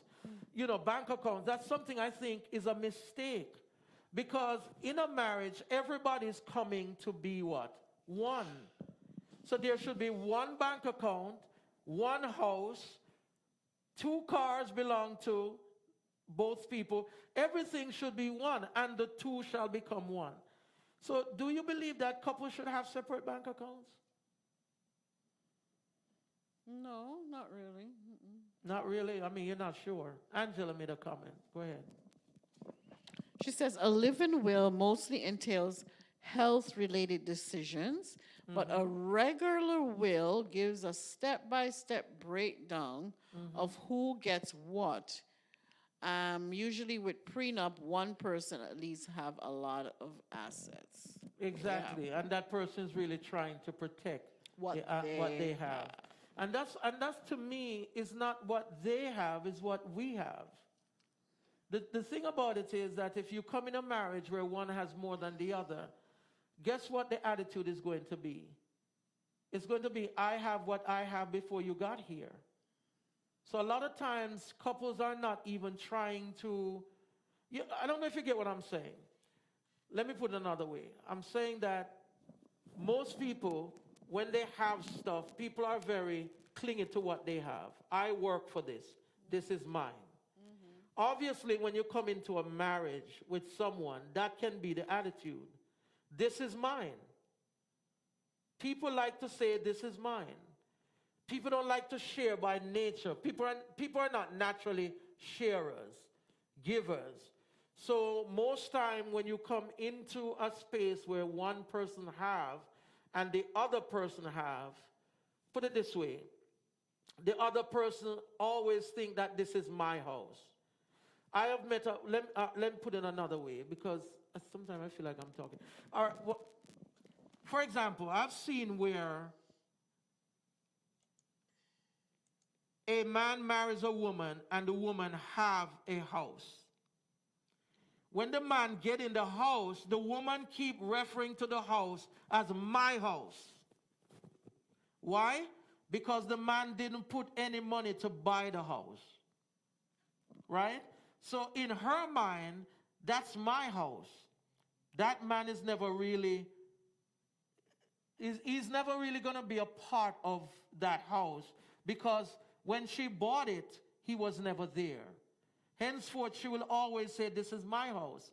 So if she go and get married to a man now and brings the man in the house, what you think she's going to maintain? You think she's going to say, well, it's our house? Because anything happen, she'll be quick to tell that man, get out. Because that's her house. And a prenuptial agreement further strengthens stuff like that. What I'm saying is that when that man comes in the marriage, right? And although she buys the house, doesn't that house belong to him and her? No. But here's another complication, Lois. That house that she bought, she might have put the children's name on it. She might have that house in the, after a while, put the children's name in it. Then she go and get married. This man come in. There's no way she's going to look at that house as belonging to that man. And that man is going to always know it. You get what I'm saying? No. You understand what I'm saying? Yeah. I mean, that's a part of becoming one, is accepting that what was once mine is now ours. And that's a difficult road to go down. And that's what I'm saying. Most people don't want to do that. They don't want to do that because at the end of the day, guess what? At the end of the day, when something is yours, it's yours. I'm just saying, again, I don't like a just-in-case clause. As one person said, well, a prenuptial is about a just-in-case we get divorced. It's a just-in-case something happened. It shouldn't be that way. That's not the way God intended it to be, and it shouldn't be that way, right? So one person said a prenup is an agreement is meant for people who have a just-in-case marriage. When people get married for the right reasons, there should be no just-in-case guidelines. When people have a prenup before marriage, they're actually planning a wedding and a divorce at the same time. And that's actually, divorce do happen, but they should not be planned before a couple actually commits to marriage vows and say, I do at the altar. Marriage should be entered into with the belief that it will last. It's not going to fail. Having a prenuptial agreement is an indication that there is a strong possibility that the marriage might not what? It might not work. Some couples treasure their prenuptial contract more than their marital contract. And some couples do get into marriage, in terms of what they can get. Unfortunately. And there are people who are getting into marriage, Lois, understanding that, all right, for example, in each one of those Hollywood marriages, the couples understood, Lois, that if they spend this amount of time with the other person, they're entitled to half of what the person have.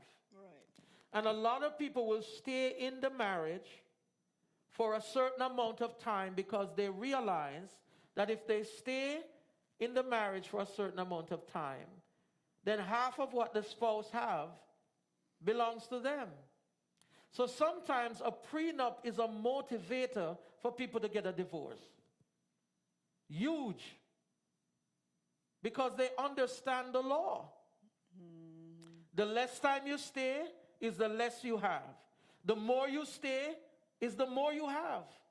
And people are understanding these things. And they're signing prenuptial agreements based on these understanding. And it is happening in the church too. People are protecting their assets by signing these things because they know that people understand the law. Yeah. You see what I'm saying? Okay, one of the things when I was researching, I looked at this topic, I looked at Bible texts like 1 Corinthians chapter 10, verse 26. For the earth is the Lord's and everything in it. Do you know that everything in this world belongs to God? and people are fighting over what doesn't even belong to them. It's God's. Oh. No, everything belongs to God. And people are acting as if to say that it's all theirs. You know, what I'm getting from you, no, it's mine. And not the ignorance behind all of this. Yeah. Proverbs chapter 10 and verse 22, the blessing of the Lord makes rich, and he adds no sorrow with it. Just think about it. Hebrews chapter 2 verse 10, everything belongs to who? God. Why are we fighting over it? Why are we planning to have it, ahead of time? It belongs to God.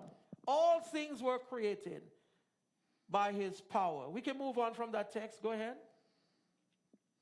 2 Corinthians chapter 8 verse 19, for you know the grace of our Lord Jesus Christ, that although he was rich, he became poor for your sake, so that you by his poverty should what? Become rich. Become rich. Psalms chapter 50 and verse 10, for every beast of the forest is what? Mine. Mine. And the cattle upon 1,000 hills belongs to who? God. Mm-hmm. All right? We could leave it right there. Just leave it right there. Where we are with time? 5:42. All right, so we just have a few minutes. So a couple of things I just want to say before. So I read this article too from a pastor who said, sign a prenup. This is a pastor who said this. He said, it's probably not the advice people expect from their pastor, but it is advice I regularly give, he said. If you're getting married later in life, sign a prenuptial agreement. And this is where, I started to think about this thing a little different. A prenup isn't necessary for a couple getting married just out of college. As they are beginning an adult life together, there's no need to consider the possibility that their marriage could come to an end. Most of their assets will be acquired together, and if the relationship does end, assets should be divided equally. However, in our society, where it is very common for second marriages to occur after children are born, businesses are established, and assets are gained, a prenuptial agreement just makes sense. Many would object. I understand those objections, he said. I do not believe a marriage should be entered into with a divorce being an option. I took my wedding vows, he said, very, very seriously, with a lifelong seriousness, and I expect others to do the same. This is not about giving people a way out of their vows. This is about the world in which we live, statistics, and the need to protect our families, he said. I would never imagine signing a prenup when Jenny and I were married for a long time. We didn't have any assets to discuss.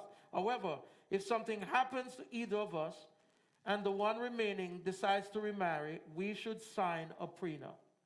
We have children, business relationships, and other issues which we would need to protect. Not only would we need to clarify what would happen to the existing assets in case of death, but we would also need to determine the protocol for mental illness, disability, incapacitation, and divorce. Few people get married planning on getting a divorce. It should not be a serious option for those getting married. However, it is possible for a variety, he said it is possible, for a variety of reasons, a divorce could take place. While a couple shouldn't enter into a marriage believing divorce is an option, they should protect, he said, they should protect children, business partners, and other relationship in case it does happen. So he has a different view that protect them, do a prenup based on children. And do it, he said, particularly if you're getting married later in life as to earlier. What he's saying is that young people don't have to do it, sign a prenup, because they are young. They're entering into the marriage together young. They're going to build together. But he's saying people who are already established and older, should do it to protect children, to protect business relationships, should do it, because you don't want a partner to come in and then, try to take over a relationship that you had with a business partner, or try to take money, or bringing bankruptcy into the relationship, and it affects you. But then it goes back to trust. It Right. always goes back to trust. Right. Because if you're not trusting that this person is going to have your best interests at heart, then you shouldn't be getting married to this person. Right. Right. You know? Yeah, I mean, it's a, Lois, I think it's a, as Angela said, it's a person-to-person thing.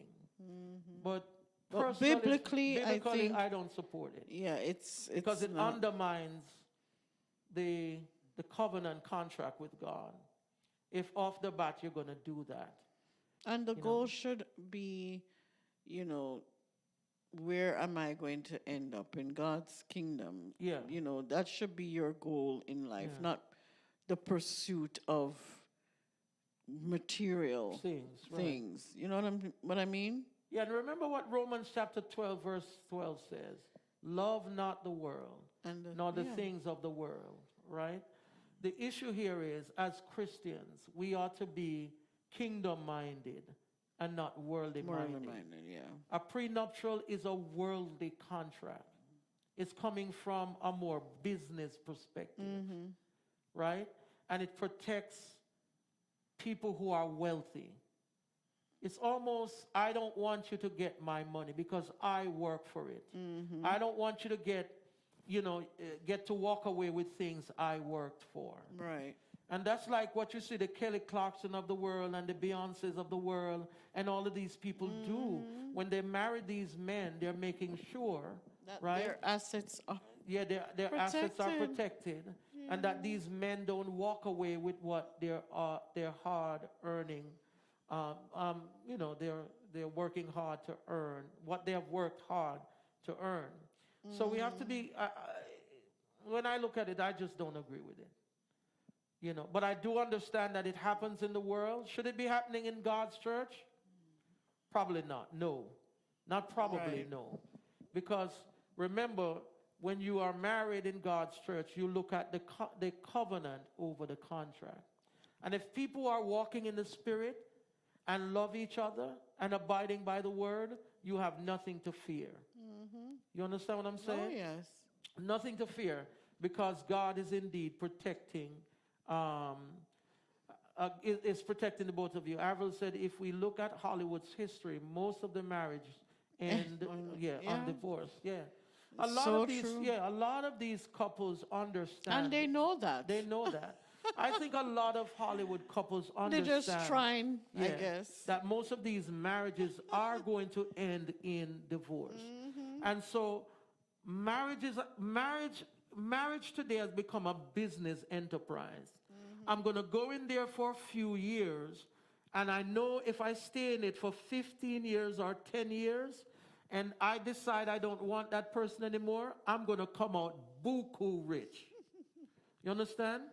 And people understand that. And I'm telling you, it's happening in the church too. I've seen it happen in the church, where people are signing prenuptial agreements, where people are protecting their assets.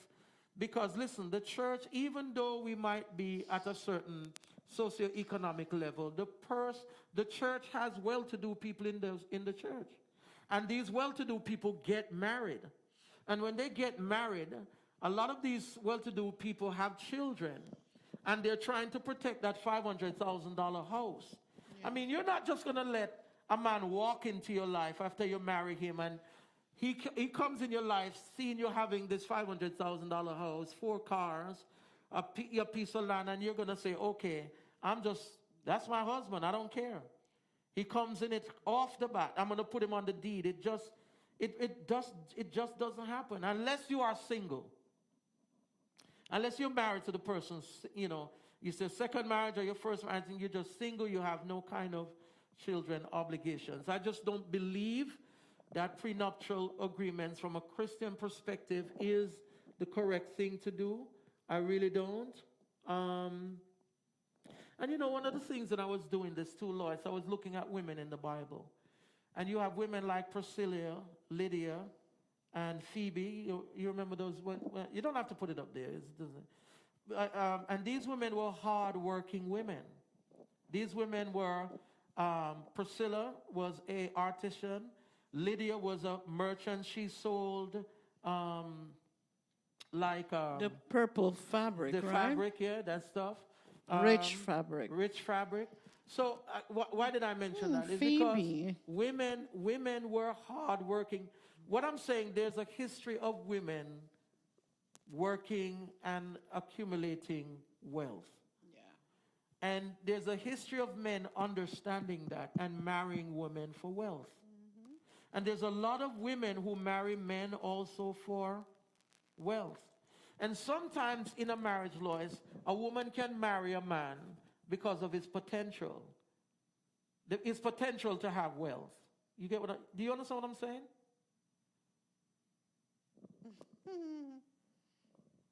Yeah. Go ahead. I was just reading the comment. Yeah, there's a lot of times you have marriages happening because women and men understand the potential of the woman or the potential of the man.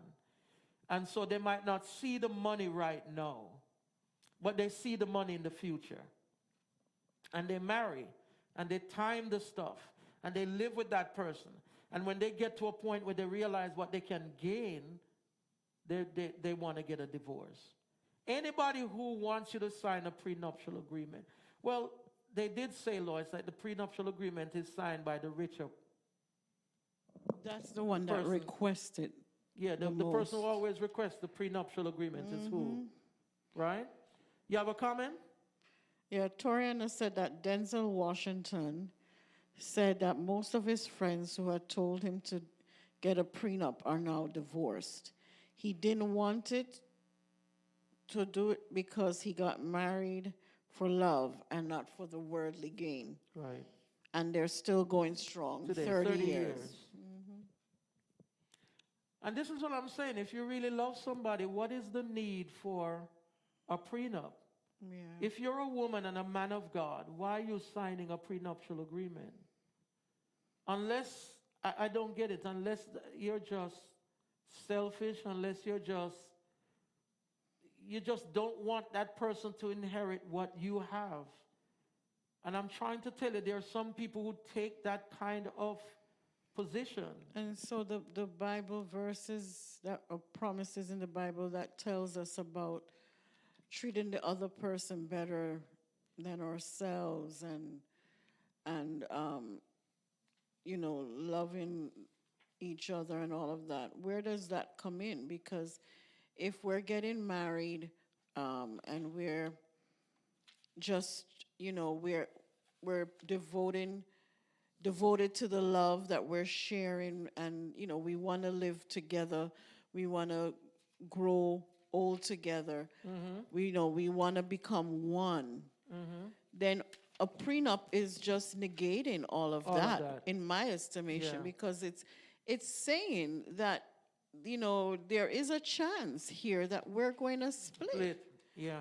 And so if you're going in there with that mindset already, then you're already defeated. Exactly. And so that is why I believe that a prenup is no good, because if you are getting married and you are truly devoted to this person, you are truly in love with this person, you are, the man is loving, the woman is respecting, they're creating life together, then there's no room for doubt. Exactly. And I think a prenup equals doubt.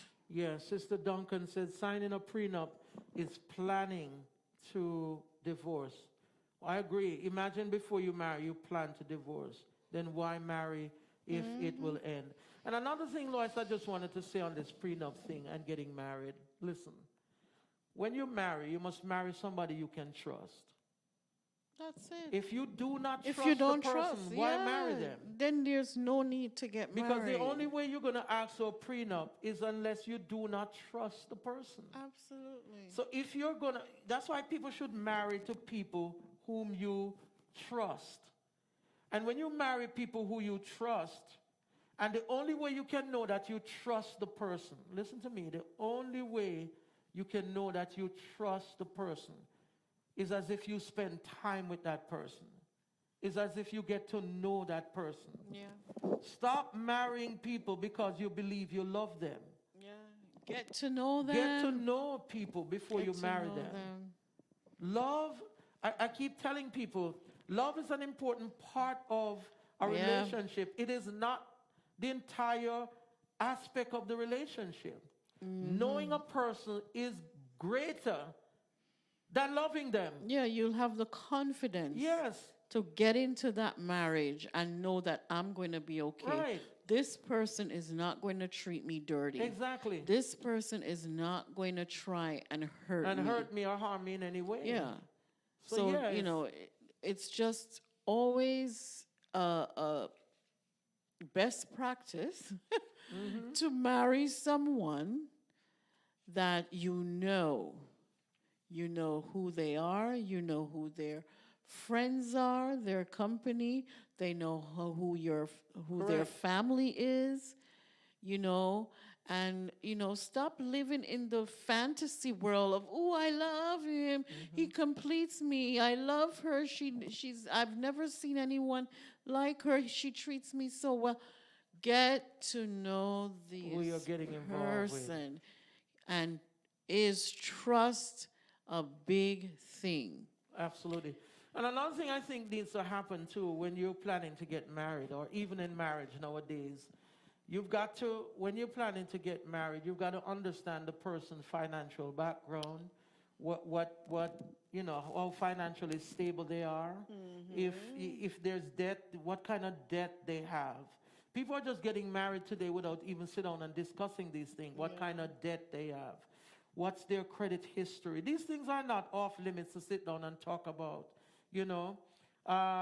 Separate money, you know. Are you going to deal with separate bank accounts? Things like that. Well, Angela has a very important point here. Go ahead. She says the question regarding the bank accounts, she believes that a couple should have one joint account for bills, etc., and a separate personal account. This is how you can plan a surprise trip or gifts for the person. So she's promoting one. Each couple should have a personal account away from each. I don't understand. She's saying one joint account for bills, and you can have a separate account if for surprise gifts and stuff like that. Is that each person having the separate account, Angela? Because if it's a surprise, is she saying that you must have a separate account for surprise? Yes. I must have one. Yes, the couple. They're talking about a couple. No, I'm just so being one clear. Joint and two separate accounts. Okay. In case you want to do surprises and stuff like that. All right. But then there are people who take that a little further. Yeah. And it gets muddy, and people start to hide money, and you don't know where the money is going. Correct. It can lead to so much crazy more stuff. So I don't know. It means a person values Sister Duncan said, it means a person values their money and possession more than their spouse. If they request their spouse to sign a prenup. Of course. Obviously, that's what it means. Without a doubt. All right? So there's some things you guys can look at when you're going to get into a marriage or you're getting to know someone. Make sure you understand what the both of you are getting into in terms of debts, because one might bring poor credit, debt to the marriage. One is a saver, one is not a saver. How are you going to deal with, those kind of things? Identify who is going to manage the funds, because you have stronger and you have weaker where that is concerned. I like those issues that he's bringing up. So there's some things you can look at, but there's definitely no need to go out and sign a prenup. I just don't think that it's God's way to go. It shouldn't happen. The both of you should have enough of God in your life to be fair with each other, to be honest with each other, to deal with each other on the basis of how God would deal with you. A marriage is about a covenant. It is not a contract, right? And this is what makes divorce so nasty, because a lot of people go into it understanding it more as a contract rather than a covenant. And this is why a lot of people, that's why it's so nasty, you know what I mean? Because stuff is involved, that money is involved, property is involved, house involved. And when that is involved, oh man, the devil will use that to drive the divorce into oblivion, to make it weaker, to pitch them against each other. And the devil understands these things. This is why I think God is calling us away from that. Again, my question to you all is this: why didn't God sign a prenuptial agreement with the church that he married in Ephesians chapter 5? He never did that, you know. And so we shouldn't do that with each other too. So the question we have come to answer is prenuptial agreement a biblical thing? Well, we didn't discuss too much the dowry and how this compelling truth talks about. Well, that was more a cultural thing. It was more a cultural thing, but it was there to protect the woman in Because case of divorce it's and still death. the same thing today. Yes. You know, there's still people that want to hurt Yeah. people. So just as it was in those days, It's the same thing today. same thing today. And I just don't understand. You know, when I think about, what's her name? Kelly Clarkson. What's her husband's name? His name is Black. What's his name? Black somebody. Yeah, what's his name? Boy, I can't get this guy's name, you know. Yeah, Brandon Black, no, I'm not. Brandon Blackstock is his name. Here's what I don't understand. You went into the marriage knowing that this lady was an accomplished woman, and you walk out now a millionaire. You divorced her, she divorced you. Why didn't she just leave her with her money? Why do men do that to women, though? I don't understand, honey. I don't understand.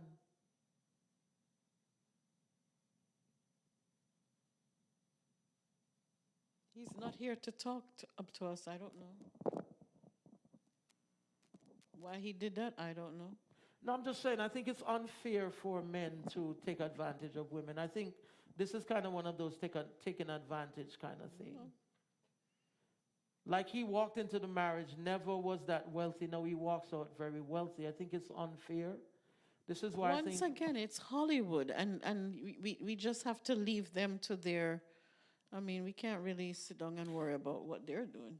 No, You know, but I'm talking about a larger picture though, because this happened even on a localized level where man goes into a woman's life, realize that she's hardworking. There's no other way of saying it. And when he It's leaves, sin. he takes her stuff, gets her money, and he walks out of her life. He divorces her. And it happens too with men doing this and women. Women does that too. They find a man who has money. They go into his life. They realize how much he's worth. They spend the time they need to spend with him.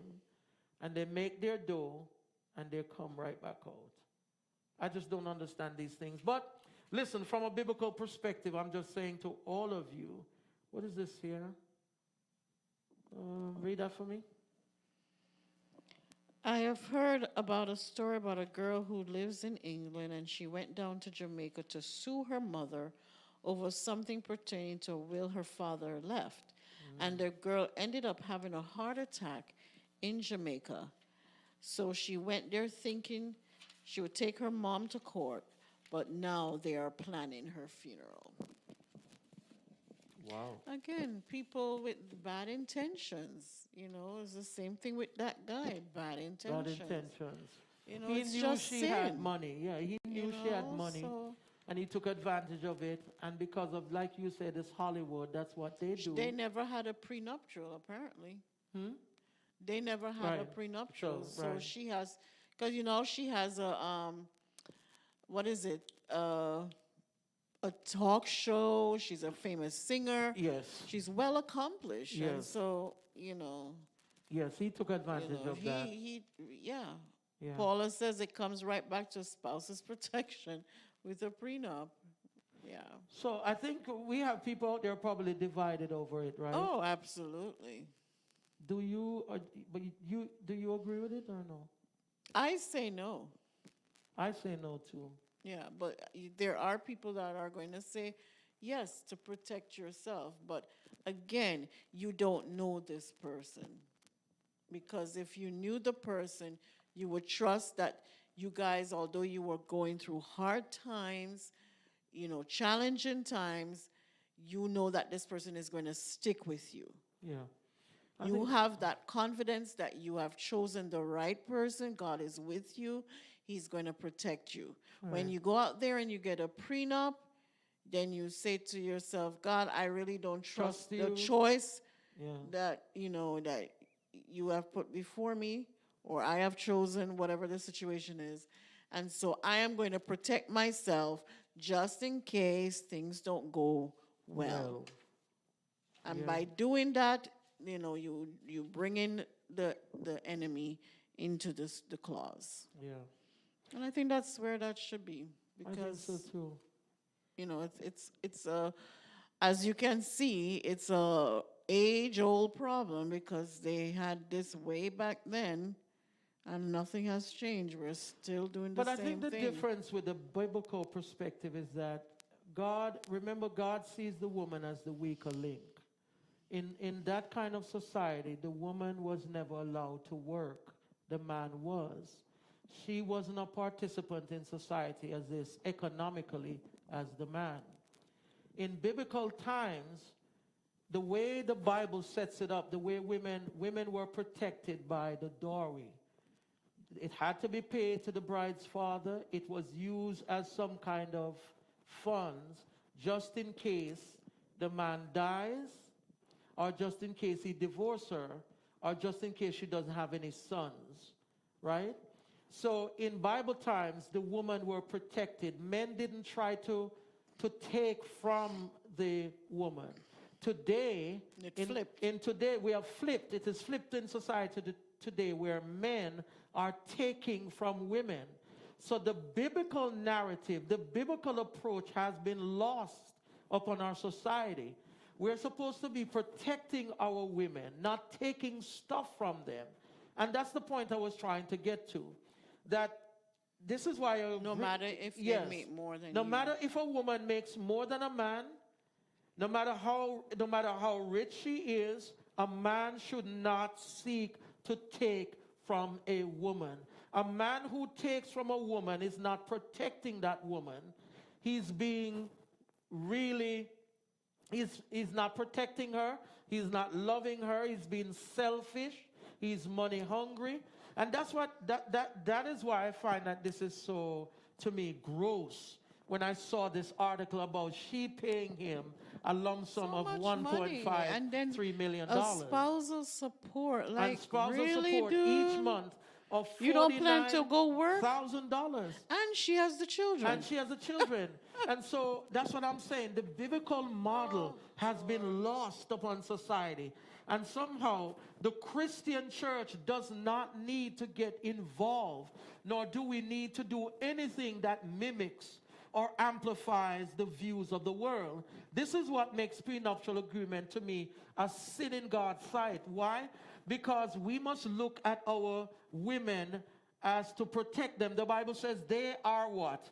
The weaker vessels. So here we have in society where men are attacking the weaker vessels instead of doing what? Protecting the weaker vessels. So what I've been trying to show you guys on the program this afternoon, look at the biblical model men. In the biblical model, women were protected by what we call the dowry, right? They were given money by the men just in case the men died, just in case the women got divorced or they didn't have children, who was going to be there to support them. Remember in Ruth's case, Ruth did not have any what? Children. Her husband had died and she was looking for a man to do what? No, she didn't have any children before. Was it Naomi? No, I'm talking about Ruth. Ruth's husband died. She never had any children with her husband. Naomi, on the other hand, had children, but they died. And so those two women were left unprotected. with nobody to support them. This is where Boaz came in the picture. We didn't see Boaz signing a prenuptial agreement with Ruth. What we do see is that Boaz is bringing her down to the what? Threshing floor. He's protecting her. He's providing for her. He's giving food to her. And I think we have to get back as a society where we think of protecting our women, even if they are rich. Not because a woman is rich, it doesn't mean that we must take from them. That's what I'm saying. We live in a society that takes. Especially we teach our young men. We teach, and we need to teach our young men not to take from women. That's what I'm saying. Especially in the church. We got to teach them to protect rather than to take. Shina said, should we reinstate the biblical practice of having husbands to pay a dowry? Absolutely. I believe that once the husband leaves the marriage, if he, let's say, very good question, thank you. I think we need to implement it. For example, if you have a divorce and the husband leaves the marriage, there is much more opportunity out there for the man more than how it is for the woman. A man gets higher pay than a woman in our society, all around. He has more access to more opportunities than a woman. He has more power than a woman. So what I believe, yes, we should reinstate the biblical marriage of the dowry. In other words, here's what I think. When a man comes to marry you, he needs to bring some money to the father or of the bride and say, listen, here is this for her. Just in case something happens. But that goes to the heart of it. That sounds like a prenuptial, right? When you say just in case something happens. I was thinking that, but... Yeah. And this is what the writer in Compelling Truth was saying. The dowry was a prenuptial agreement that takes care of the woman in the event of death, divorce, or abandonment. So I do think we need to reinstate that. But maybe I guess what I'm saying is, we need to start to think about women the way God had designed it from the biblical perspective.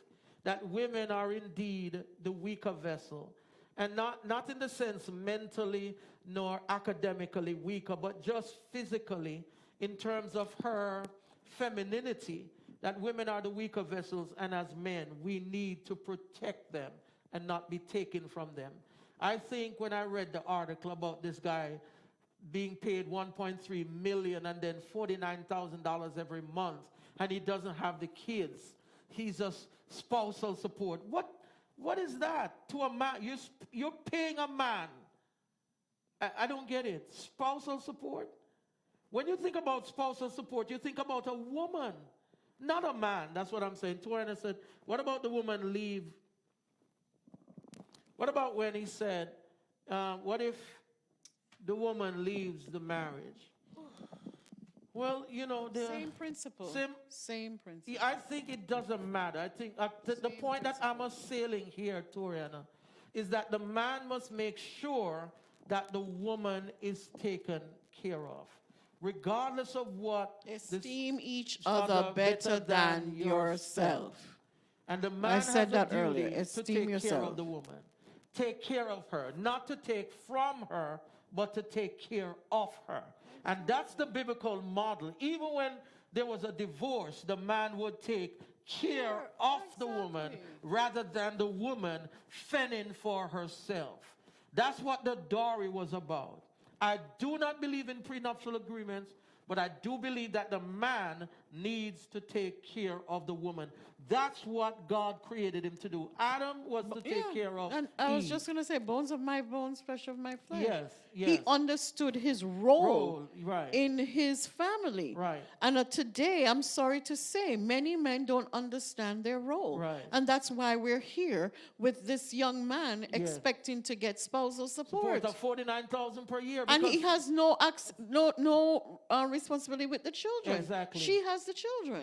Got you. And so I think it's absurd and bizarre that we will have courts who sit down and allow these transactions to happen totally just, Unbelievable. to me, not looking at the woman from the perspective that a man needs to take care of a woman. I just think it's unfair. When I saw the article, I do not believe in what happened here. I read a story about, I don't know if you And to guys... think Yes. that it was less Right. than the spousal support. I don't know if you remember, you read it. He was going to get more, Exactly. but the courts Stepped in, and did a little less. a little adjustment. Because I think it was 150 and she ended And up it got doing getting 115. Yes, 115, yes. No, 1 point. No, he gets 1.5. Right. And then he gets the spousal of monthly 150, support. but they brought it down to 130, yes. Yeah. Yeah. Like, So- really? I remember when Bishop Meeks and Juanita Bynum was going through their settlement, what Bishop Meeks did, if y'all don't remember that, go back and read it. He made sure all he asked for was that the lawyer fees were to be paid, right? And he was done. Everything else he said, listen, Give it to her. go give her everything. Just give it to her. And he just stepped away. They were going through their divorce because of whatever reasons. So I just think that we have to follow the biblical model when it comes to our women. Yeah. That's why I had this program. So that as men, and we got to teach our young men, Lois, what they see in Hollywood, don't bring it in the church. What they see in Hollywood is no not a place model. here. There's no place for it here. No place we here. need to take care of our women. We need to make sure that our women are okay. All right, folks. We are over time. Yeah. We love you guys Love so you guys. much. Let me see. All right, we just going to say our Wow. thanks to those on YouTube. We had a lot of action today on YouTube. Thank you, guys. We appreciate you. We had Rescue Music Ministries, Angela, Gemma, and Alan, I'm sure. Eunice, Paula. We had, and I said Angela already. And thank you for joining at the end here, Paula Alvarez. And then we had our very own Paula. Hi, hon, how are you? Sharon says, I definitely learned a lot. Thank you. Wonderful. Also, Thank you, Lois- Charnette. Lois, could I make a big, one more? Hold plug on, let me before- finish saying thanks. Okay. Then on Facebook, we had Pastor Thomas. Hi, Brittany. Brittany was there for a little bit. Our daughter, Valia. Charnette, Lorna, and Derek, we missed you guys today. Hope to see you next week. Have a wonderful week. Charnette, we had Doriana, and Charlene, and we had Avril. And I think that's it. Yeah. And then I'm not sure about Twitch, but we thank those who showed up on Twitch. Thank you as well. There Well, you go.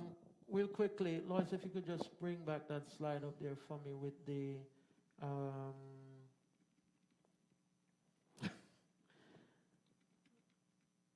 that's I think just one quick thing before we go. I just want to remind you guys that we're proposing a new ministry that we're going to be start here at LGC Ministry. It is our DSG group, divorce support group. Remember, I told you that if you know anyone who's going through a divorce, or who have been divorced or dealing with that, and we're trying to start a support group for these folks. And so if you know someone who would love to be a part of this support group, please have them email me or DM me, please. Remember, you send your email, your phone number, and your name. We're trying to start with 10 people. We're looking at people who are going through this stuff. Listen, again, let me be very clear. I understand the climate and the culture that we're in as it relates to the topic of divorce. You guys know my perspective, but I am not going to sit here and let it and not believe that this thing is not happening. It is happening in real time. What we're trying to do is trying to go in it and to let people know God loves them in the meantime. A lot of these people feel like they are castaways. They feel like they're not worth it. They feel ostracized. They feel labeled. They feel like, they're no good to society. A lot of these people feel very, very distraught. And I think God has called us to be compassionate, to be loving, to be kind, because a divorcee is still protected by John chapter 3, verse 16. I do believe that, just as anybody else. And so we're starting this group, divorce support group, and I need to get you guys, anybody you know, tell somebody about it. Anybody you know, let them DM me, email their name and the phone number and email address so we can get in contact with you, give you the relevant information you need. It's going to be very private. We're going to be signing some confidentiality forms that whatever happened in the group stays in the group. And we're going to be there for you. And just to let you know, God loves you and He understands your pain. It's not what He wants for you, but at the same time, He's there to comfort you. The Bible says to comfort those who do what? Mourn. And that's what we're trying to do. Thank you guys for watching this afternoon. God bless you. We'll see you next week with another topic. God bless you.